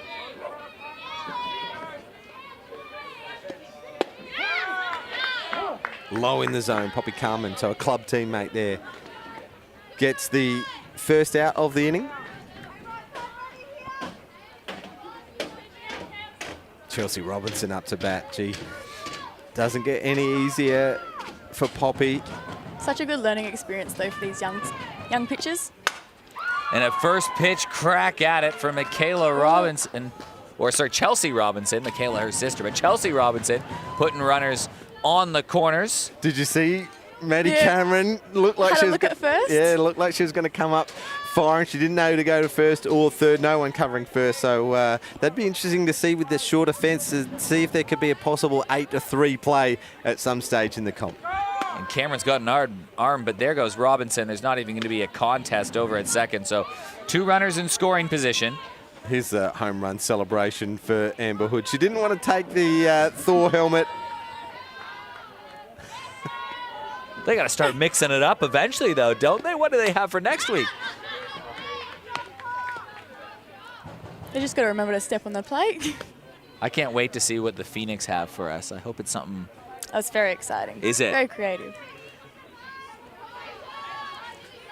It's a great name, the Pheonix. I reckon matches the orange Bob Burns Blinds uniform very well. Who comes up with the ideas for the home runs? It's just a group effort, really. Is there like a group chat going on saying that, like, who's brainstorming the ideas? Well, we all came together, when we all rocked up. Hit hard up the good middle. backhand. Throw home. And she's called safe. No tag at the plate. Bianca Ramsey slides into the outside of the plate. It was Georgia King. She set up great for the play. It was awesome up the middle from Sophie Hoyle. Let's have a look at the leading team's replay. Take us through it, Gemma. It's a great throw, perfect spot. I reckon her toes just touched the plate before So the tag close. could be made. So great call from Mike Bendel there behind the plate. And there's Belinda White. She she's has here. turned up. We've just seen her. So the Pheonix will have Big their in. star player. in. So in this competition, everybody obviously plays on different clubs, generally in South Australia. Were there any players, when you saw the team list for the Pheonix, that you were particularly excited to say, my goodness, I'm very excited to play with this player for the first time maybe, or maybe play the player again? Yeah, well, players like Belle White, Jordan Harris, Sarah Tonkin, because they're like top players in the clubs. They're very excited to play with them. But just seeing these juniors coming up, how talented they are, it's very exciting for the whole Premier League. Steph Drazinski up to bat, 6 RBIs. She's got 2 hits from her 3 plate appearances. She's got on all 3 times. She swings Big through swing. it. Poppy Carmen, that's a massive scalp. Strikeout for the second out. And that actually keeps the Angels in the game as well. You don't want to be giving up too many more runs as you go into the third. Jade Peterson. Wait, let's go back. This is top of the second inning. This is top of the second. Nope. This is bottom. Georgia Hood, first pitch of the game. Turned on one. Michaela Yankovic now up to bat. She came in for Jade Peterson. The fully loaded is so crazy. You normally see the third base side field first. Yep, correct. It's just messes with you a little bit down here. Yankovic came in to pitch. She'll probably pitch the next inning, you would think, as well. Everything's so fast-paced. You're hustling on and off the field. It's good. Don't Always really good have time to action. think, isn't it? No. What's going on in the dugout? Is there heaps of communication? Is there like just people going everywhere? Yeah, everyone's talking to each other, saying like where they're supposed to go, who's taking the diamond, who's on base for the running at the start of innings. Great pitch from Poppy Carmen to get another strikeout in the inning. So great little inning from Poppy, minus the little home run, of course, from Amber Hood, who a 3-run shot put the Thunder in the league. I'm just lounging around here. Thanks, Brandon, for the stitch-up. Gemma, we're going to let you go. You've got to go warm up for the big game. It's the 3rd game of the night. You'll be facing the Angels. So, Gemma Letton, thank you for joining us here at the commentary table. Eric, highlights so far? Of this game, Georgia Hood crushing the first pitch of the game. Grand slam, and that is really being the big difference so far. That's what they got them on the board with, that big grand slam from Georgia Hood. She's going to be due up this inning, so I think that's who you got to look for right here if the Angels really want a shot of winning this game. Gemma? Awesome. Thank you guys so much for having me, and look forward to showing you our celebrations next game. No worries. I can't wait. I hope you're the one that hits that home run. We'll see how we go, eh? Good luck to you, Gemma Letton, as we get back and ready for the action. It's the 3rd and final inning. The Angels are trailing by a score of 8-4. Even if they don't score the 4 runs in this top, they will still play on because the margin of victory is important in determining the standings, but the Thunder can taste a perfect start of the game. As we say goodbye to Gemma Letton. Gemma, thanks again so much for joining us. Claire Warburton is going to lead things off, I think. Hopefully Hopefully we'll have someone from the Emmsee Thunder joining us. They're the team with the bye in the 3rd game tonight. So great action. We love bringing the players to the table. It gives us an insight into the game that perhaps we don't get from the commentary position. So Gemma Letton, she's one of the favourites already. I reckon she's only been around the Premier League and fully loaded for a couple of years. So Poppy Carmen is up to bat. She gets contact, chops this one foul. Georgia Hood due up this inning, and that is, again, someone that you really have to circle as someone that needs to be watched. Yeah, Pop will be looking to have a good preseason as well, you think, because you think she's next in line at the Sturt Falcons now that Zali Adams has gone off to college. So if you are watching Zali Adams, all the very best of luck at your college system. We've seen Cara Schultz go over as well, Hayley Benithan, and Jamie Mead still over there as well. Please tell me I haven't forgotten anyone. Maddie Scott, of course. Maddie Scott, who's had a great year at in Texas. Yep, in Texas, Odessa, Texas. So yeah, she had a big year. She was playing shortstop one game and pitching a second game in a doubleheader until she got held up a little bit by injury. So in just her first full year, just given the COVID situation, she just headed back over to the United States after a very brief stint back in Australia. Also from Sir Jesse Keach has gone over for college as well. So some great representation heading overseas to play some more softball as Angels will score a run, crossing the plate. Izzy Benedictson scoring for the Angels. So just bridging that gap just a little, just by the 1 run. So Angels will be looking to put a couple more on the board. So it doesn't blow out, number 1, but number 2, if they get it close enough, you can score a point from losing by 4 runs or less. 4 runs or less, that's 1 point.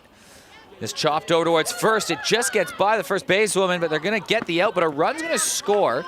So they get 1 out. Adams McDonald made the play in the end. Ruby DeBro was over there. A bit of communication, and that was good enough for an RBI from Poppy Carmen. So she got 2 runners to cross the plate in her at bat, so very important. And now back to the top of the order in the dangerous Georgia Hood. Yep, she has faced 1 pitch in this game, and she quickly deposited it over the center field fence. And a big first pitch swing again, hit hard over towards right field. That's going to drive in a run. It's her 5th RBI of the game, and it's a single for Georgia Hood, who has the Angels within 1 once again. Steph Collett crosses the plate on that line drive opposite field from Georgia Hood, so she's swinging a hot stick tonight. Maddie Cameron up to bat. She went first pitch, her first turn at bat as well. And she ripped a single on her first pitch. She swings a lot early in counts, and she just can't quite get a hold of it. It'll be caught by Yankovic. Amber Hood calling so well behind the plate there. She called a change-up on Cameron. Maybe she knows better than to throw a change-up against Georgia. Otherwise, you would have thought maybe you might see 1 or 2 against her. So Sophie Hoyle up to bat. Well, the Thunder are 1 out away from a perfect start on opening night, going 2 for 2 from their games. This one straight up in the air. It should be playable. Amber Hood makes the play. So the Thunder are going to win it. Now the question is by how much? Yep. So another first pitch swing. There's Amber Hood who takes a good catch. So she was right in the play there. Good calling behind the plate and hair on point as well for Amber Hood. It's been the Hood show in this game. As we see a pop-up high foul fly ball. Didn't take her eyes off it for 1 second, and that was the third out. So you're right, we've got a winner already. Now it's by how much? And if it does blow out, you can score up to 7 points for a 20-run win. I don't think we'll see a 20-run win.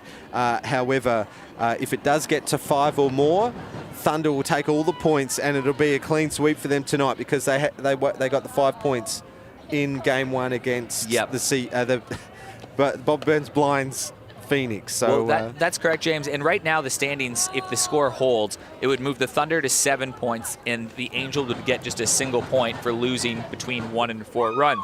However, if the Thunder can push it to 5, then it's going to be 8 points for them by the end of the night, and none for the Pheonix or the Angels so far, although someone's going to get points, maybe both of them. In the next game coming up, that's going to be the last game of the night, the Pheonix and the Angels. Lots to look forward to that. Belle White is in the building. We have a very own Olympian. When was the last time we can say that we had an Olympian play on this diamond?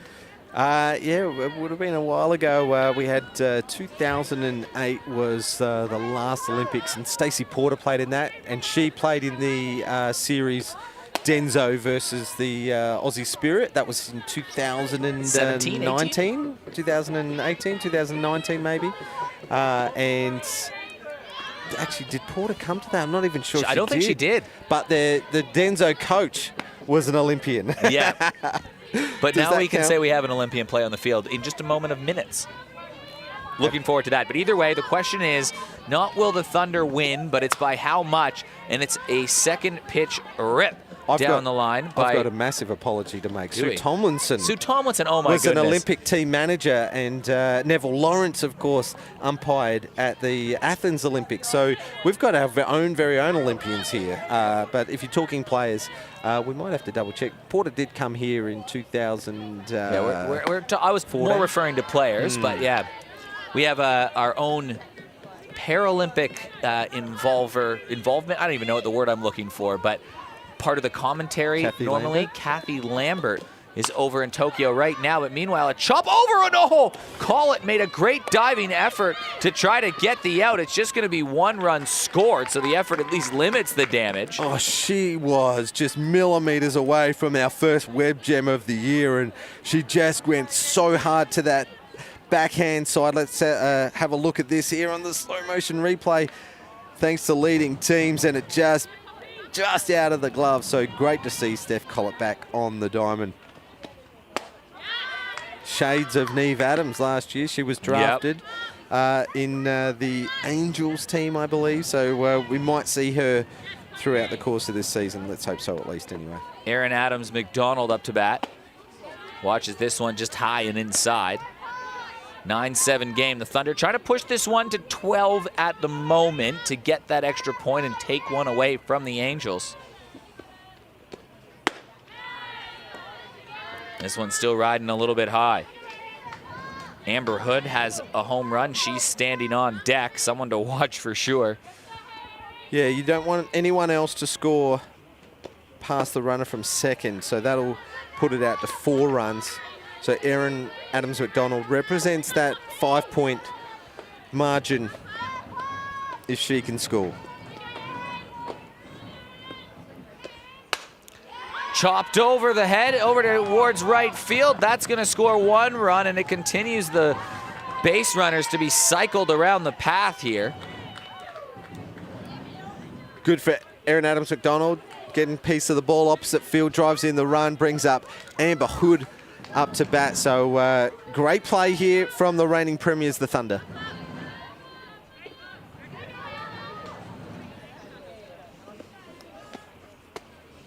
This one slips a little bit down low. Thunder doing quite well this game, notably No Lana Kaesler in the lineup, who they have at their disposal, but no problem for them in this game. Amber Hood didn't play the first game, though. Yeah, great to see that the coaches just making sure that everyone gets a game, gets on. Each team's got 15 players on their rosters. Another hard hit ball. This one over towards third. Should be a force out at home. They get one. Do they get two? Yes. Great double play from Georgia King. That's a way to turn two and keep the Angels within that 4-run margin. So still plenty to play for as Bianca Ramsey comes up to bat for the Thunder. So it'll be a runner on second and third. It's a 3-run lead. They need to score both of those to take away that point, but they're now down to 2 outs in a 10-7 game. Just looking around, looking for David Muggleton if he's going to be our man on the spot to do a post-game interview. Who do you reckon he should grab? Oh, here we go, ground ball. Ground over towards short. That should do it, and it does. So the Thunder win the game. The Pheonix are going to grab a point, but all in all, a very good night for the Thunder, who win a game by a score of 11-6 and then 10-7. They take 7 points on the night. Amber Hood with a massive home run that really did most of the damage back in the second inning. That probably the story of the game, from my perspective at least, for the Emmsee Thunder. Great start for them. Yeah, they split the points for the second game, but 2 wins on the night, and wow, 9 points to start the season off well for the Thunder. Hey, let's head down to the Diamond. He's actually got Maddie Cameron, captain of the CPC Angels. Over to you, David. Thanks, guys. I'm here with Angel in the outfield herself, Maddie Cameron. So you're the centre fielder for the Stars. Having the shorter fence, how does that make you feel? It's a little bit more comforting being a little bit closer to the plate because it's a shorter throw. But yeah, being closer to the plate, sometimes as an outfielder, you get less time. So. Now, the one thing that is probably a bit of an advantage is I'm pretty sure I noticed you almost look at doing an 8-1 put out in that second inning. Yes, but then I realised that the play was to home, so no one was covering first. So yeah. Has an 8-1 put up, like, that's got to be one of the rarest plays in the books, right? It's very rare, yeah. So is that something we should maybe kind of start looking out for, start getting the coordination together? It's only if the ball comes to you quick enough, but in that instance it came very quick, so I was like, oh, I got to throw it somewhere. But yeah, no, very rare. Probably not something that I would normally do, but yeah. We would love to see it. Anyway, the second game, you've got to go back-to-back now. Didn't get the win in the first one, but Thunder undefeated, so now you get to face the brand new Pheonix. What are you looking at with them? I feel like we're always the underdogs, so really excited to play the Pheonix, and I think we'll have a bit of an upset. So yeah. There you go. You heard it here first. Thanks, guys. Back to the studio. Well, we'll take a quick break in the game break. We'll bring you back the action. It's the Angels versus the Pheonix coming up. So don't go too far away. We'll be back in a few minutes.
We're back for game 3 of night 1 of season 3 of Fully Loaded Softball season 2021-22 getting underway with a bang.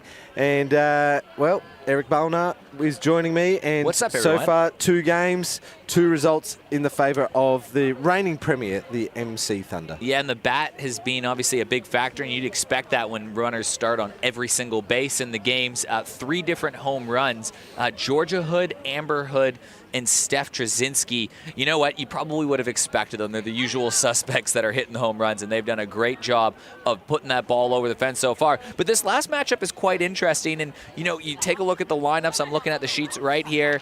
Right at the top, you've got the Olympian Belle White, who's going to be leading things off for the Bob Burns Blinds Pheonix, and for the CPC Nairn Angels, Georgia Hood right there. It's a big battle between 2 of the best players, not just in the state, but in the country, going head-to-head at the top of the lineups for each of the teams. Normally, you'd probably suggest that they cancel each other out, but then again, you know, one swing makes a hell of a difference in this game with the fully loaded bases. So it's going to be great to see. Not only that, but Georgia Hood standing in the circle right now. She's going to be the pitcher to Belle White. And it's a tough lineup. So you got Georgia Hood, Maddie Cameron, Sophie Hoyle as the top 3 for the Angels. Now, they're not batting this inning, but the top 3 equally as challenging that you're going to see from the Pheonix in Belle White, Sarah Tonkin, and Taylor Chillingworth, and it doesn't have any reprieve after that with Gemma Letton, Jordan Harris, Peyton Daniels, Millie Fidge, Bryony Pearson, Chloe Zachary, and then not Bridley Harper, but the better version, Harper Bridley, coming up to bat, which is just like, that's a pretty tough, or well, she'll be the pitcher in this game. I don't think she'll actually bat, but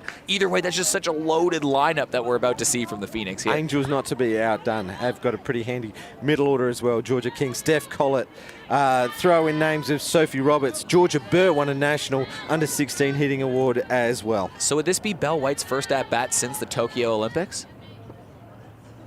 Yes. And it probably would be. She had to go through 28 days of quarantine, the 14 in hotel, and then as she was transferring back to South Australia, another 14 at home. And you know what she did when she got out of lockdown? 28 days? She did a 24-hour workout. I saw that on Instagram. Why? Because she can. Oh, keen to get after that one. You can see the bat speed right away, can't you? Yeah. Yeah, she swings that Eastern Ghost as hard as anyone. The exit velocity of that ball, it will be sailing. She's got some catching up to do, though, because Steph Drazinski put one 230, and the Hood sisters as well have got one on the board for the CPC Home Run Champ Award for this year. Last game, Georgia Hood on the first pitch put one over the fence. Instead, she gets Belle White to chase this. It's going to be a 1-2 count. Gee whiz, Georgia Hood is a competitor in the circle, isn't she? Yeah, she doesn't stop giving for any of the teams that she plays for. And, you know, she can get fiery sometimes, but it's great to see her with a smile on her face tonight. That one drifts up high, 2-2 counts. Thunder have won both their games so far. They're done for the night. They have 7 points. They won by 5, and they got 4 points for that. And then they won by 3, so they got 3 points for that. They got 7 points. The Pheonix with 1 point, the Angels with 0. And you're all caught up to date in the final game of the night. And it's a hard hit ball right over towards short. Collett flips towards second. They get the easy force out. It does score a run. It's probably the best case scenario for the Angels there. The shot up the middle, it was a tough one to get. Let's have a look on the leading team's replay as Steph Collett breaks to her left. It's her glove side. She stays low, flicks it up to Hoyle for the out. 1 run does cross the plate. It does limit the damage, but someone that can turn on a ball quickly. Once again, Sarah Tonkin, state team representative. She's had some pretty clutch moments in the last couple years locally with the Sturt Falcons, who have won back-to-back championships. It was actually probably one of the key moves they made was moving Sarah Tonkin to the catching position, and Belle White moved over towards first base, sometimes even playing shortstop, Belle. As this flicks over towards the right side, that one's just one big loud strike. It was Millie Fidge crossing the plate for the first run. Bryony Pearson moves over to third. And Belle standing at first.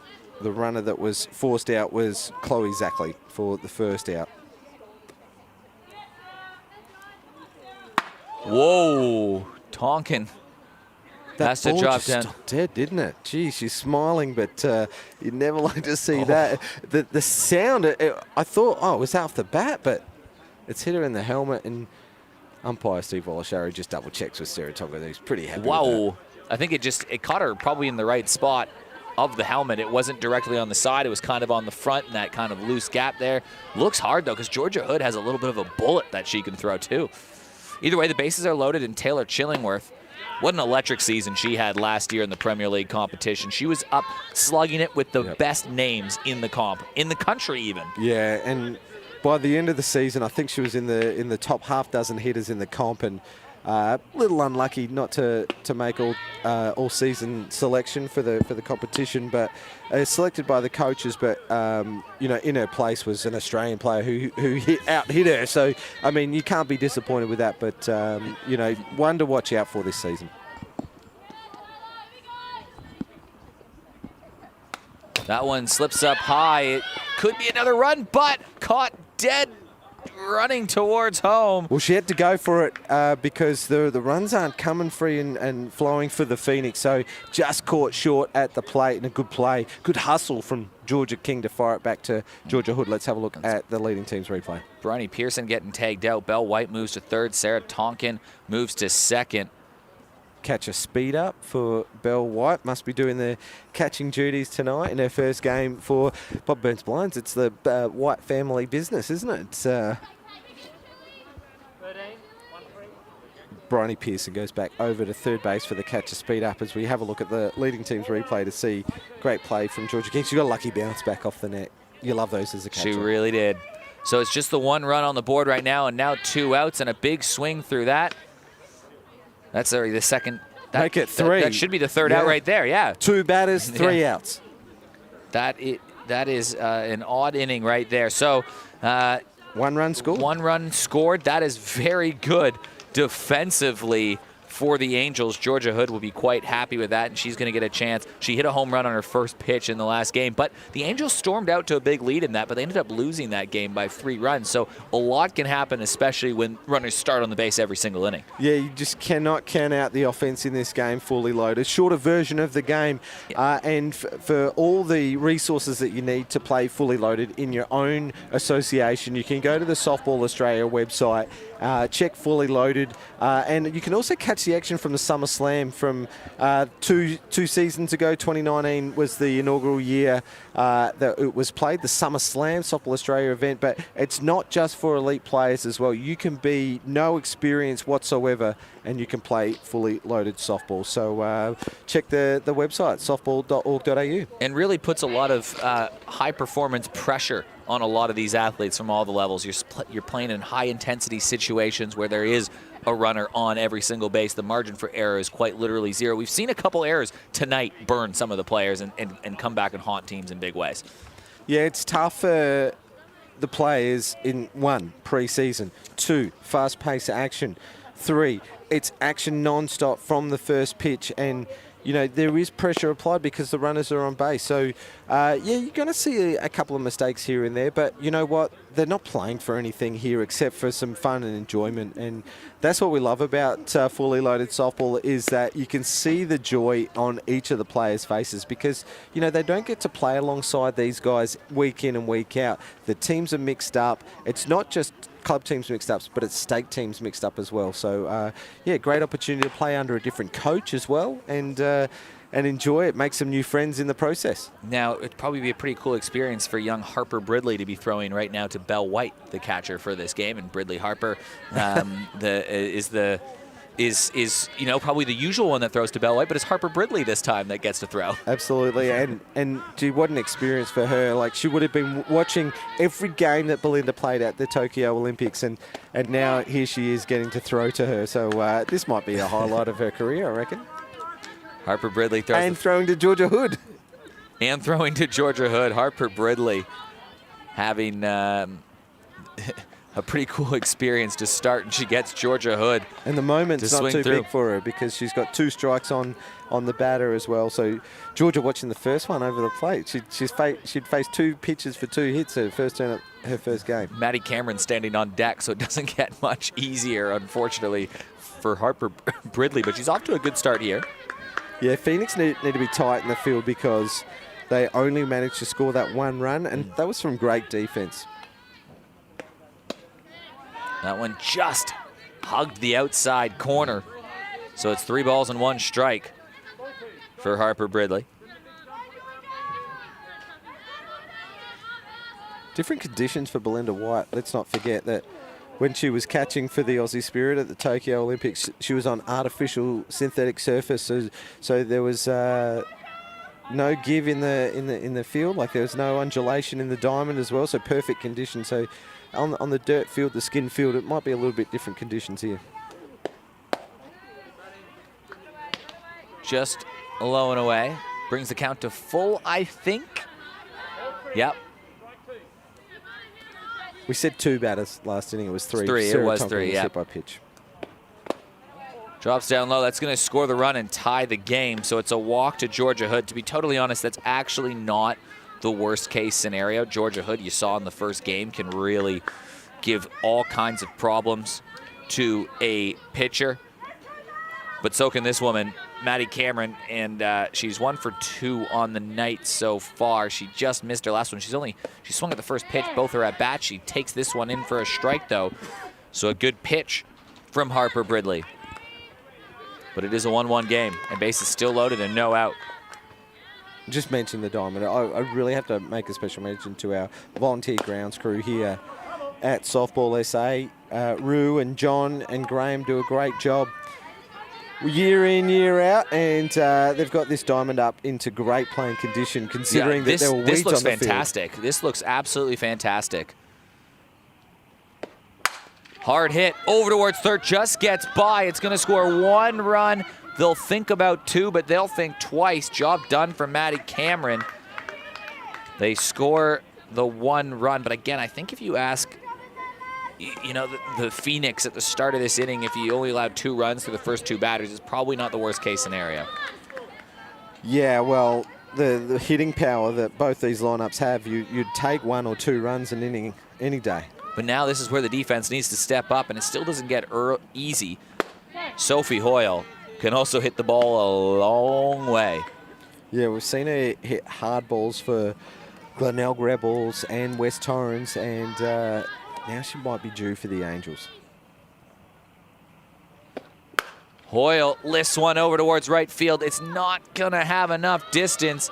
It is brought in. The runner's going to tag. It's a good throw in. It's not going to be enough, so systematically they bring the runners around. But Chloe Zachary, I think, was the one that caught that out in right field? Yeah, good play from Chloe. Exactly. Eric, good catch from Chloe out at right field. But the sacrifice fly scores the run, Poppy Carmen. So 3 runs in the bottom of the first inning for the Angels. Georgia Hood moved over towards third base. Maddie Cameron stayed put at first. Poppy Carmen tagged up, took home, so it's 3-1, but they do have 1 out on the board. Georgia King up to bat right now. She's playing catcher in this game for the Angels. Yep, Georgia King, she caught the first game as well. So a couple of catches in the lineup, but I think perhaps some availability issues for their catches. So Georgia King just getting a good workout there, the young under-18s player. I believe this is her first year in the fully loaded competition. Yeah, and Dragons player, a youth Aussie squad member, and she is wonder what. She's from the Harndorf Softball Club in the Hills Softball Association, so no doubt she'll get a game for the Hills Heat this year, I reckon. Swings hard through that one, just tips it foul. It hasn't been too bad for Harper Bridley in the circle. She hasn't allowed anything too hard hit. It's just the 3 runs that started on base. Those are the ones that have scored. But now the question is, can you limit the damage just to those 3? Yeah, she's giving a field every opportunity here. You can't keep a good batter down, though, can you? Georgia Hood just grinding out a walk, and then Maddie Cameron smashes one through the left side. So, and then a sacrifice fly. So not too much gone wrong there for Harper. A little bit high. This is game number 3 of the day. The Thunder won the first game 11-6 over the Angels, and then won 10-7 over the Pheonix. We'll play 3 games a night every Thursday night for the next 4 weeks. Hard hit ball and a good shot into the outfield. That will score 1. Making a push for third is Maddie Cameron. She slides in there. She's called safe. It's an RBI from Georgia King, and it's a 3-run lead for the Angels. Let's take you through the leading team's replay. First of all, great shot from Georgia King to the right side. Harris goes sideways to field it. Zackley comes up firing and nearly makes the out at first. Millie Fidge, not to be outdone, makes sure that she keeps Maddie Cameron honest, and a great throw over, but safe all round for the Angels. Still just the one out. Steph Collett, first pitch swing right up the middle. They get 1. Can they get 2? Called safe, so it's gonna allow the run to score. They almost had the double play. That would have kept it off the.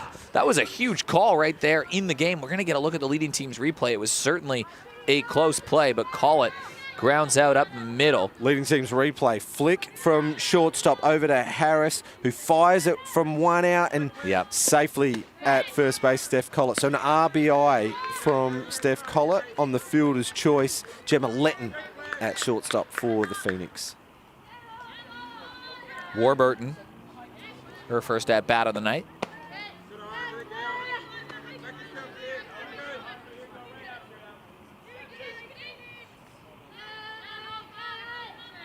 So 5 spot so far for the Angels. They'll be happy with that because they scored 5, I think, or 4. 4 in the first inning, in the first inning of their game against the Thunder, and then only managed to score another 2 after that. So great first inning here for the Angels.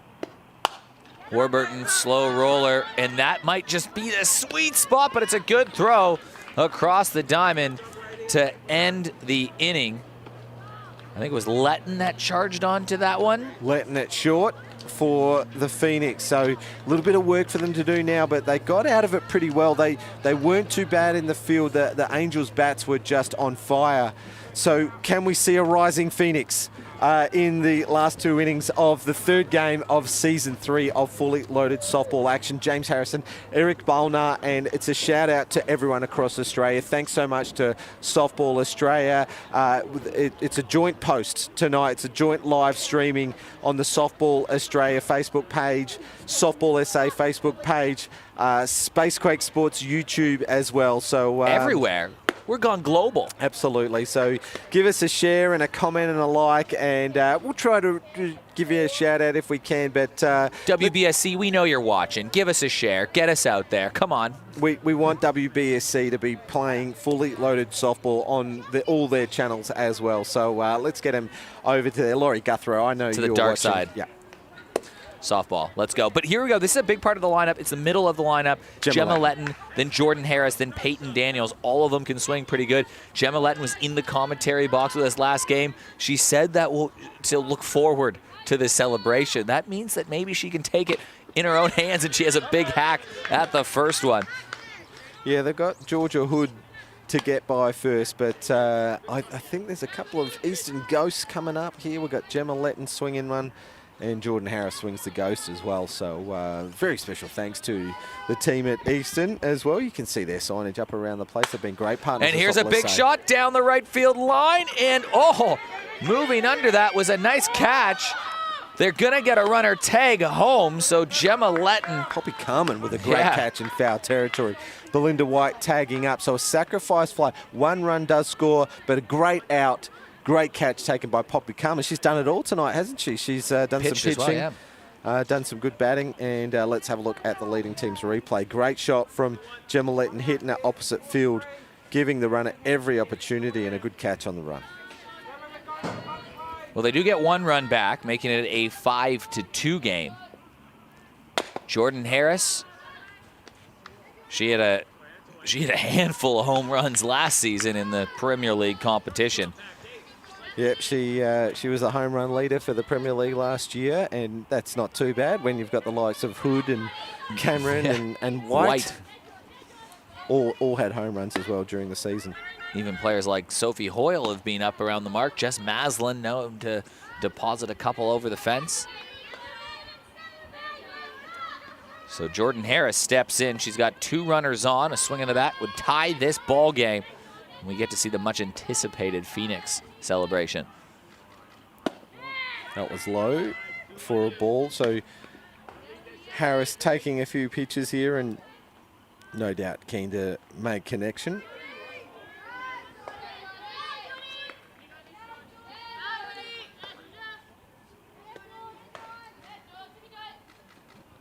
Harris just under it a little bit. It's in foul territory, tough to track. And that one just drifted out of the way as Georgia Burr. It was a tough play behind her shoulder, but it's going to give, crucially, another opportunity to Jordan Harris. Yeah, always hard to read it off the bat. Early on in the season, staring up at the lights. You hear the little comments around the ground. Yeah, George, they could be talking to any number of the Angels. There's literally 4 Georges that are in the field right now. Pitcher catcher first. Georgia Hood, Georgia King, Georgia Burr. There's another Georgia I'm missing somewhere in there. Yeah, Georgia Ballard. Georgia Ballard, not in the lineup tonight. In the squad, but not in the lineup tonight. She's no doubt watching back in Coombe her sister, Abby, started at softball as a state representative, has gone on to play AFL and selected for the Adelaide Crows women's team. So big off season for the Ballard family. Harris engaged in an elite battle with Georgia Hood right now. And the expression on Georgia Hood's face, she cannot believe that one was called. She's begging on that one. That was way too high I know. on Jordan Harris. It was absolutely a ball. But the very expressive expression. Look at the face of Georgia Hood right here. I've got no bias whatsoever here on that call either, but just a little bit high, even for Jordan. Well, the base is loaded once again for Peyton Daniels.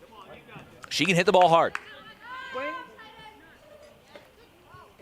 Just checking on the swing. There's some great umpiring tonight. Some young and up-and-coming umpires on the deck for us tonight as well. So fantastic to see them rotating through the rotations and they've come through that umpiring program. Just like we've got junior development for our Dragons players, we also have a great umpiring program headed up by the man who is behind the plate tonight, Steve Wallace-Yarrow, our state umpiring chief.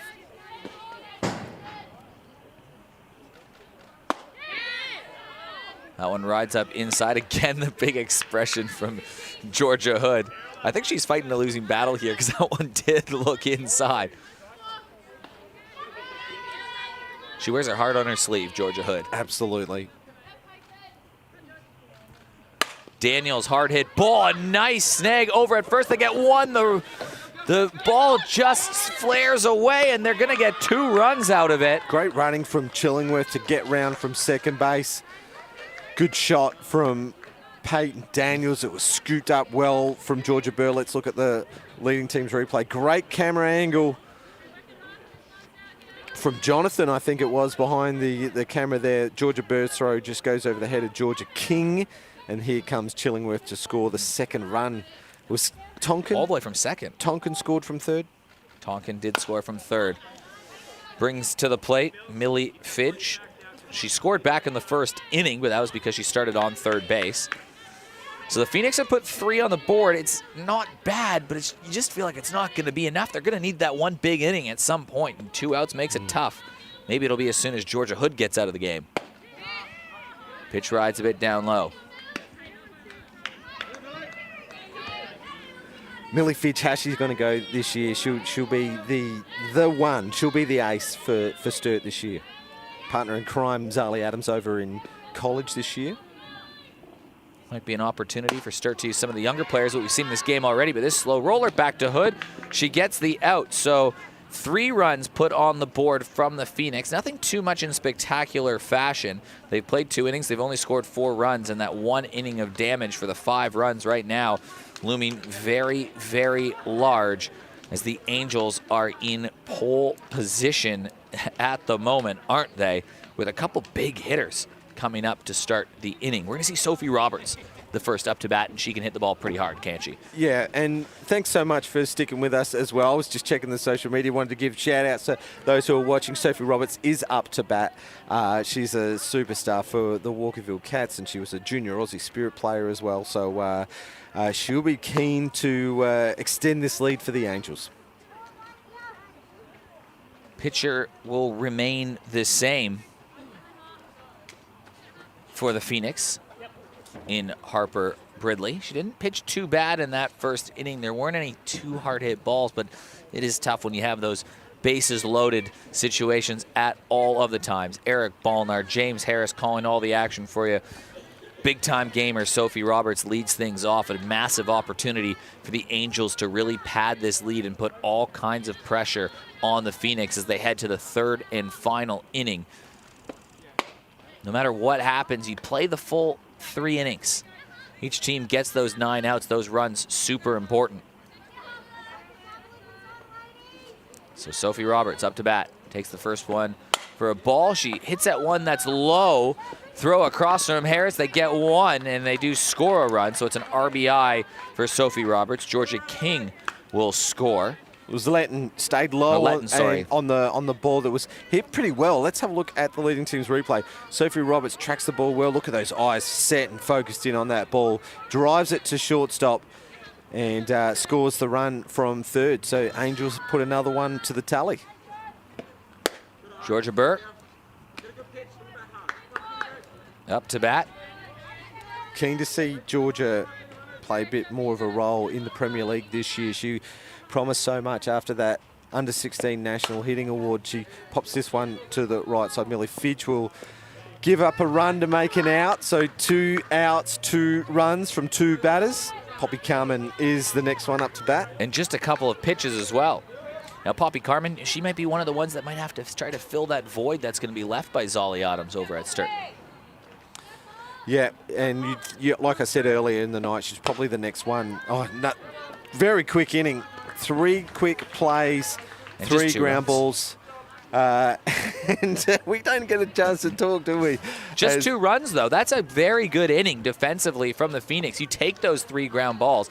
I mean, Harper Bridley, very impressive, a ground ball pitcher in this one. She got probably a little unlucky in the first inning just by the situation of who was up to bat, but defense really backing her up right there. They get 2 runs, and now 3 runs is a very gettable score for the Pheonix coming into this inning. And if they can just turn the lineup over to Belle White and Sarah Tonkin, they really are on here to make a big inning, and they really need one here. Yeah, Pheonix has got some good base runners on as well, so they'll be looking to capitalise here, get a few runs, maybe even get a lead, and then, you know, they're right in this game. So Coach Bill Benedictson for the Bob Burns Blinds Pheonix will be looking to get some bonus runs in. So we head to the third and final inning of the night. It's James Harris. It's Aussie Eric. Did you know this is my first game as an Australian calling softball? Yeah, and we've been watching it so closely as well. Aussie Eric. If you can't tell, there is a little bit of an accent there, but Aussie Eric, you've been with us from the get-go, helping us out with the Spacequake Sports coverage, and it is. Makes no difference to me, mate, but it is nice. I can smell the Vegemite on your breath, and you're getting the budgie smugglers out as well, right? Every day.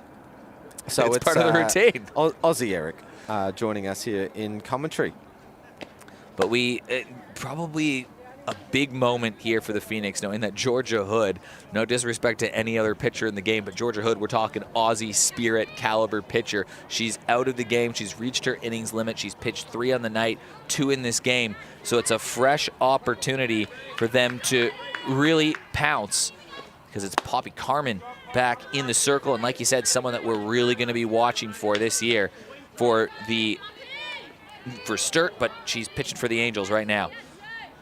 Yeah, the Angels have used their pitches quite well tonight, Georgia and Poppy. Like I said earlier in the night, each team's got 4 pitchers. I'm trying to see where their other pitchers are maybe not available tonight. Izzy Benedictson is named there, but can't see her. So she's played earlier, but she was just batting. We'll see what happens. But either way, keep our eye out. It's Bryony Pearson.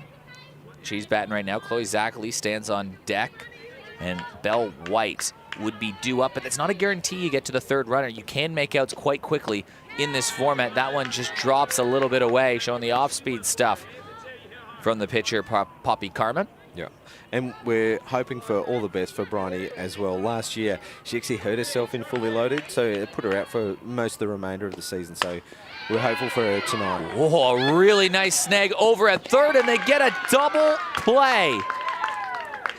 Unbelievable play. Angels on fire tonight. Championed by Sophie Roberts over at third. Well, let's have a look at the leading team's replay. Was so tempted to go to the base and play third, but instead plays the force out at home. Sophie Roberts at home. Who is it at third? Is that Georgia Burr playing third base? It might be a change. Yeah. Georgia Burr had that hot glove as well. Georgia Burr playing third, so she's moved from first to third. And she had that play back in the last inning down first, yeah. So Belle White might not even get to bat if Chloe Zagley can't get on here. That was unreal. What a great play. Like you've taken it on the backhand, turned to the base. So that one goes foul. So Georgia Burr made headlines across Australian softball with how dominant she was with the bat at the under-16 tournament. But did we know she could field like this as well? Absolute sharp chance. And turn two. Look at Sophie Roberts out by 2 steps as well. Great play. This one chopped up in the air, so they're down to 2 strikes. Worst case scenario here for the Pheonix is not letting Belle White and Sarah Tonkin have a crack at this one to try to drive some runs home. Big job here for Chloe Zagley. Can she get on? Called for a big strike and a big 1-2. Not even a 1-2-3 inning. Just a 1-2 inning in the circle for Poppy Carmen. And it's going to be a win for the Angels. The question will be how much? Wow, what a result. This is the second time tonight that we've seen the team batting second with the win before they even come up for their third turn at bat. So this is bonus. So they'll be looking to pour as many runs on as possible in this inning, because the more you win by, the more points you score for the ladder. And they've got a task ahead of them to catch the Thunder. They've scored 9 points on the night, 5 in the first game and 4 in their second game, which was against the Angels. So if the Angels can pick up a win here, get a lot of runs on the board, they can put some steps towards catching the Thunder. Well, the live ladder right now would have the Thunder at 7 points, the Angels at 3 points, and the Pheonix at 2 points. However, like you said, that can change if they can push that margin out to 5 runs in this game and take a point away from the Pheonix and grab another point closer to the Thunder. And they've got the part of the lineup able to do that right now. They've got Georgia Hood and Maddie Cameron due up, and the bases are going to start loaded as it is. As you might have figured out tonight, it is the fully loaded competition. And Pheonix have gone for another one of their young guns as well. So crucial time for the Pheonix, but they're backing the young gun. It's a pretty solid defense behind her. And Ruby Fidge will be pitching for the Pheonix tonight. Ruby Fidge, someone else you might have to see step up in that void of Zolly Adams. That'll be a big storyline in the local competition, is which pitchers are going to get an opportunity, and Ruby Fidge could be another one of those as well. It could be the Fidge duo. Yeah, we spoke to Steph Treszinski a fair bit about pitching in the pre-game shows that we did for the Olympic Games, and she was a massive fan of the pitch by committee, which Canada, they did it to perfection, didn't they? They really got themselves into the bronze medal game, and they really took it to the top 2 sides in the US and Japan. So, yeah, big fan of the pitch by committee, and that's what Sturt might have to do this season. Pitch outside, Georgia Hood up to bat. Maddie Cameron on deck. It's a 7-4 lead. Pheonix just trying to allow no more than 1 run in this inning. That's so hard to do, but this is hit hard up the middle. That will be 1. It might even be 2. It's a big throw coming in from center field, though. If there's no changes made, that was a big throw from Taylor Chillingworth. Yeah. Great play. And that fence in so close as well. There should be plays like that in For sure. fully loaded. Either way, it moves people around and it keeps it a bases loaded situation for Maddie Cameron. She likes to swing early in counts, and no point swinging at that one. That one just drips out of the glove of the catcher. But bases still loaded, 8-4 They can take away a point from the Pheonix and add another one for themselves, the Angels, if they can push this to 5 runs. And here's a little blooper over towards short, and it just goes underneath the legs. It's going to score 1 run and push it to that 5-run margin and keep the bases loaded. Cameron was jammed on that, and you could hear in the audio that she groaned as she hit the ball off the end of the fingernails by the looks of things, and just dropped short of second base player Harris, who was fielding deep for Cameron, who normally hits the ball so hard. Great backup from Gemma Letton. The old fake out. So it's a 9-4 game for the Angels, so that adjusts the live ladder to Pheonix with 1 point, Angels with 4 points, Thunder with 7. The next target, moving target, I suppose, for the Angels is can they get it to 9 runs? Oh, a good diving effort by Letton over at short. It is going to score a run, and they just keep cycling the runners around the base pass with little hits. That's 3 in a row, and they've scored those 3 runs and kept the bases loaded, and that threat always looming. The run, or the lead, is now 10-4. Inside pitch, and she went with it just out of reach of Letton as Poppy Carmen crosses the plate. Good play from Peyton Daniels. She got that ball in quick smart to stop that extra run from scoring. If they can get to 10 runs, it'd be 5 points. Benedictson coming off the bench for a turn at bat. Zoe Benedictson. 2 Benedictsons on this side. Playing against their dad, who's coaching the Bob Burns Blinds Pheonix. Daughters win tonight. Bill was actually one of the coaches of the Angels last year. Didn't even draft his own kids. Hit hard up the middle. Close play at home. Called out. Georgia Hood again, her animated grimace on that, but I think she was just out by just about a step. So it keeps the bases loaded, but it does get a crucial out. Let's look at the leading team's replay. Great composure from Fidge. She takes the ball on the backhand side and fires it in quick, smart, and a good play. Good out called from Wallace Yarrow. Pick up from Belinda White behind the plate. So they get that first out. They don't want it to blow out. 10-4 at the moment. They're trying to keep it from the 10-run double-digit lead. That'd be the extra point. Steph Collett up to bat. Yeah, on the flip side, you've got Steph Collett up to bat, looking to extend that margin. The biggest total we've seen in the 3 games is 11 runs, I think. Yes, it was. Last season? 11-6 and 10-7. That was so far for this season. Right, yes. Just in our limited 3 games so far. We've had our first goose egg inning. I think last year the highest was, what, 21 maybe? Yeah, there were some big scores last year. There was a 13-run inning. I remember that one. That was the highest total. But it's going to be a walk that scores another run. Another RBI for Steph Collett. So she's had a pretty good night with the bat. And for the Angels in her fully loaded debut.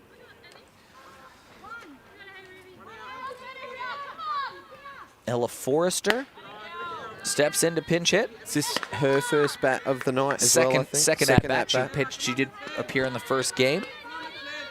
In the under-23 squad, Ella Forrester. Regular name for the Magpies lineup in the Premier League, and seen her pitch a little bit in the fully loaded competition. Just a bit of a part-timer, but with the pitching rules, we do see a number of these young pitchers getting an opportunity. Well, that 5th point run is aboard, and Steph Collett over at first base. Can the Angels bring her around to shoot up the standings? Every point really does matter when you're jockeying for position in just a short 3-week season. Lobbed out towards right, but it is foul, and by a margin. And Sophie Roberts just itching to get to the plate as well. She's on deck circle for the Angels. Thanks again to our franchise Hot owners. shot over to Letton. She gets one, trying to double them up. Letton brought that in. You blink for 1 second, and then there's a sharp chance, and Letton with a great play. I was just talking about the franchise owners, Bob Burns Blinds for the Pheonix for the first time in the fully loaded competition, and CPC for the Angels in their 2nd year, Emmsee Thunder in their 3rd year of fully loaded. So thank you so much for all our franchise partners, and also, again, all our partners across Softball SA, and you can see in the background of that shot, Emmsee Sportswear, 20+ years with Softball SA and Everett trophies as well, Infinity Signs, Eastern, leading teams, CBS, MK Services SA. Let's have a look at the leading teams replay. Good play from Gemma Letton. Nearly got that double. Sophie Roberts watches it ride inside. 1 out away from wrapping up ceremonies on night 1 of the fully loaded competition. We've got a great 4 weeks ahead of you, 3 more after this. Here's a hard hit ball up the middle. It's going to score 1 run. They're holding up the runner. Lots of singles this inning that are just scoring that 1 run, but man, oh man, have they really hit this inning. Yeah, Angels with some good disciplined batting so far in this game.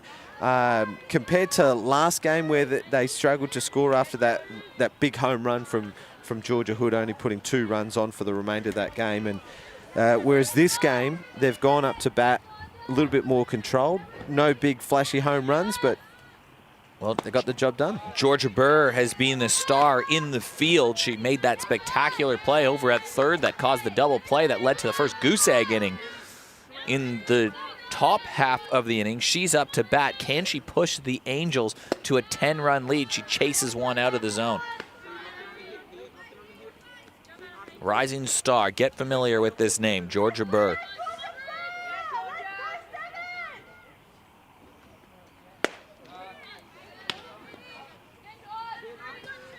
Well, first of 4 weeks of fully loaded softball action in the pre-season for the 2021-22 season. And we'll be back at 6:30 next Thursday for week 2 of fully loaded. It's a 3-week competition and then 1 week of finals where the top-ranked team will go straight into the grand final in week 4. Each team having a chance to go through to the finals. And then softball Premier League competition will start on these regular channels. I do like that you get to just focus on this as a bit of a preseason event on 30-degree days like we have here in South Australia. 2 days out of winter, we got 30-degree day. That's a very slow roller in front. That should do it. White, or first it was off the bag a little bit. I think she made the catch. Sarah Tonkin smiling. That will do it. The Angels with a 12-4 victory tonight.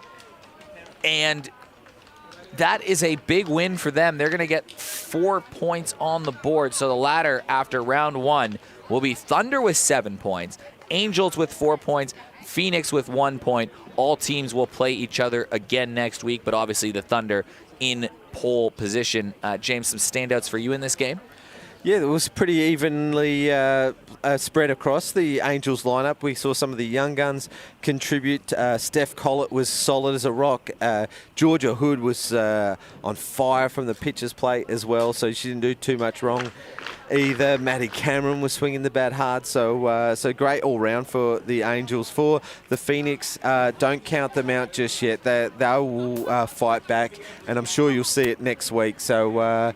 You know, plenty to look forward to. We're going to cross back over to David Muggleton. He's got superstar Georgia Hood with him. Thanks, guys. I am here with Georgia. Now, you are equal on top for the home run tally. Sisters there as well. Steph Treszinski, $100 cash prize this time. Are we hitting dingers every game? Oh, you know, we got to try, but the home runs don't always win games, so we're just trying to make contact at the moment, considering it's still pre-season. So you'll prioritise getting a game win over winning the home run? Oh, we'll start with the safe hits and then maybe we can build up. Good call. Now, for the first time, Fully Loaded Softball is a pre-season tournament, which means you get to play 4 weeks more softball throughout the season. That's got to be good. Yeah, I think it's a good idea having it pre-season because we can sort of work our way into club instead of going in blindsided. But yeah, I think it's a good idea having it pre-season. No worries. Now, 1 win, 1 loss. How are your Angels looking? Yeah, pretty good. We've got quite a young team as all the other teams as well. But yeah, we're feeling pretty good, and I think we can get the W. No worries. Thanks, Georgia. Back to you guys. Very good point, though, from Georgia about that disciplined hitting approach. That's exactly what we kind of talked about at the end of the game. That was the difference between the Angels batting in the first game to the second game. But I want to have a word to these players because it is a pre-season competition, but we're not doing it for their Premier League team. We're doing this for entertainment. We want to see dingers. We want to see the home runs. Thanks very much to David Muggleton. And look, Eric, let's just wrap it up. Thank you so much to everyone from watching all around Australia and all around the world. We'll get to your comments when we can each game and each night that we bring you the fully loaded action. Any closing comments from you, Eric? Yeah, just big shout out to producer Brandon, doing a great job on the switch. Producer Brandon, right at you. Brilliant. Well, thanks very much, Eric, for tonight. We'll have the other guy, Mark Cramp. He said he'll be back for week 2, and it's we'll see. We'll start to feature our franchise owners as well, so he gets first opportunity for CPC. Their Angels had 1 win, 1 loss tonight, but the night belonged to the Emmsee Thunder, last year's winners and champions, led by Steph Treszinski with that huge Grand Slam home run with her first turn at bat, and then 5 strikeouts from her couple of innings pitched. So big things to come for all the teams. But we'll see you at 6:30 next week for fully loaded softball action.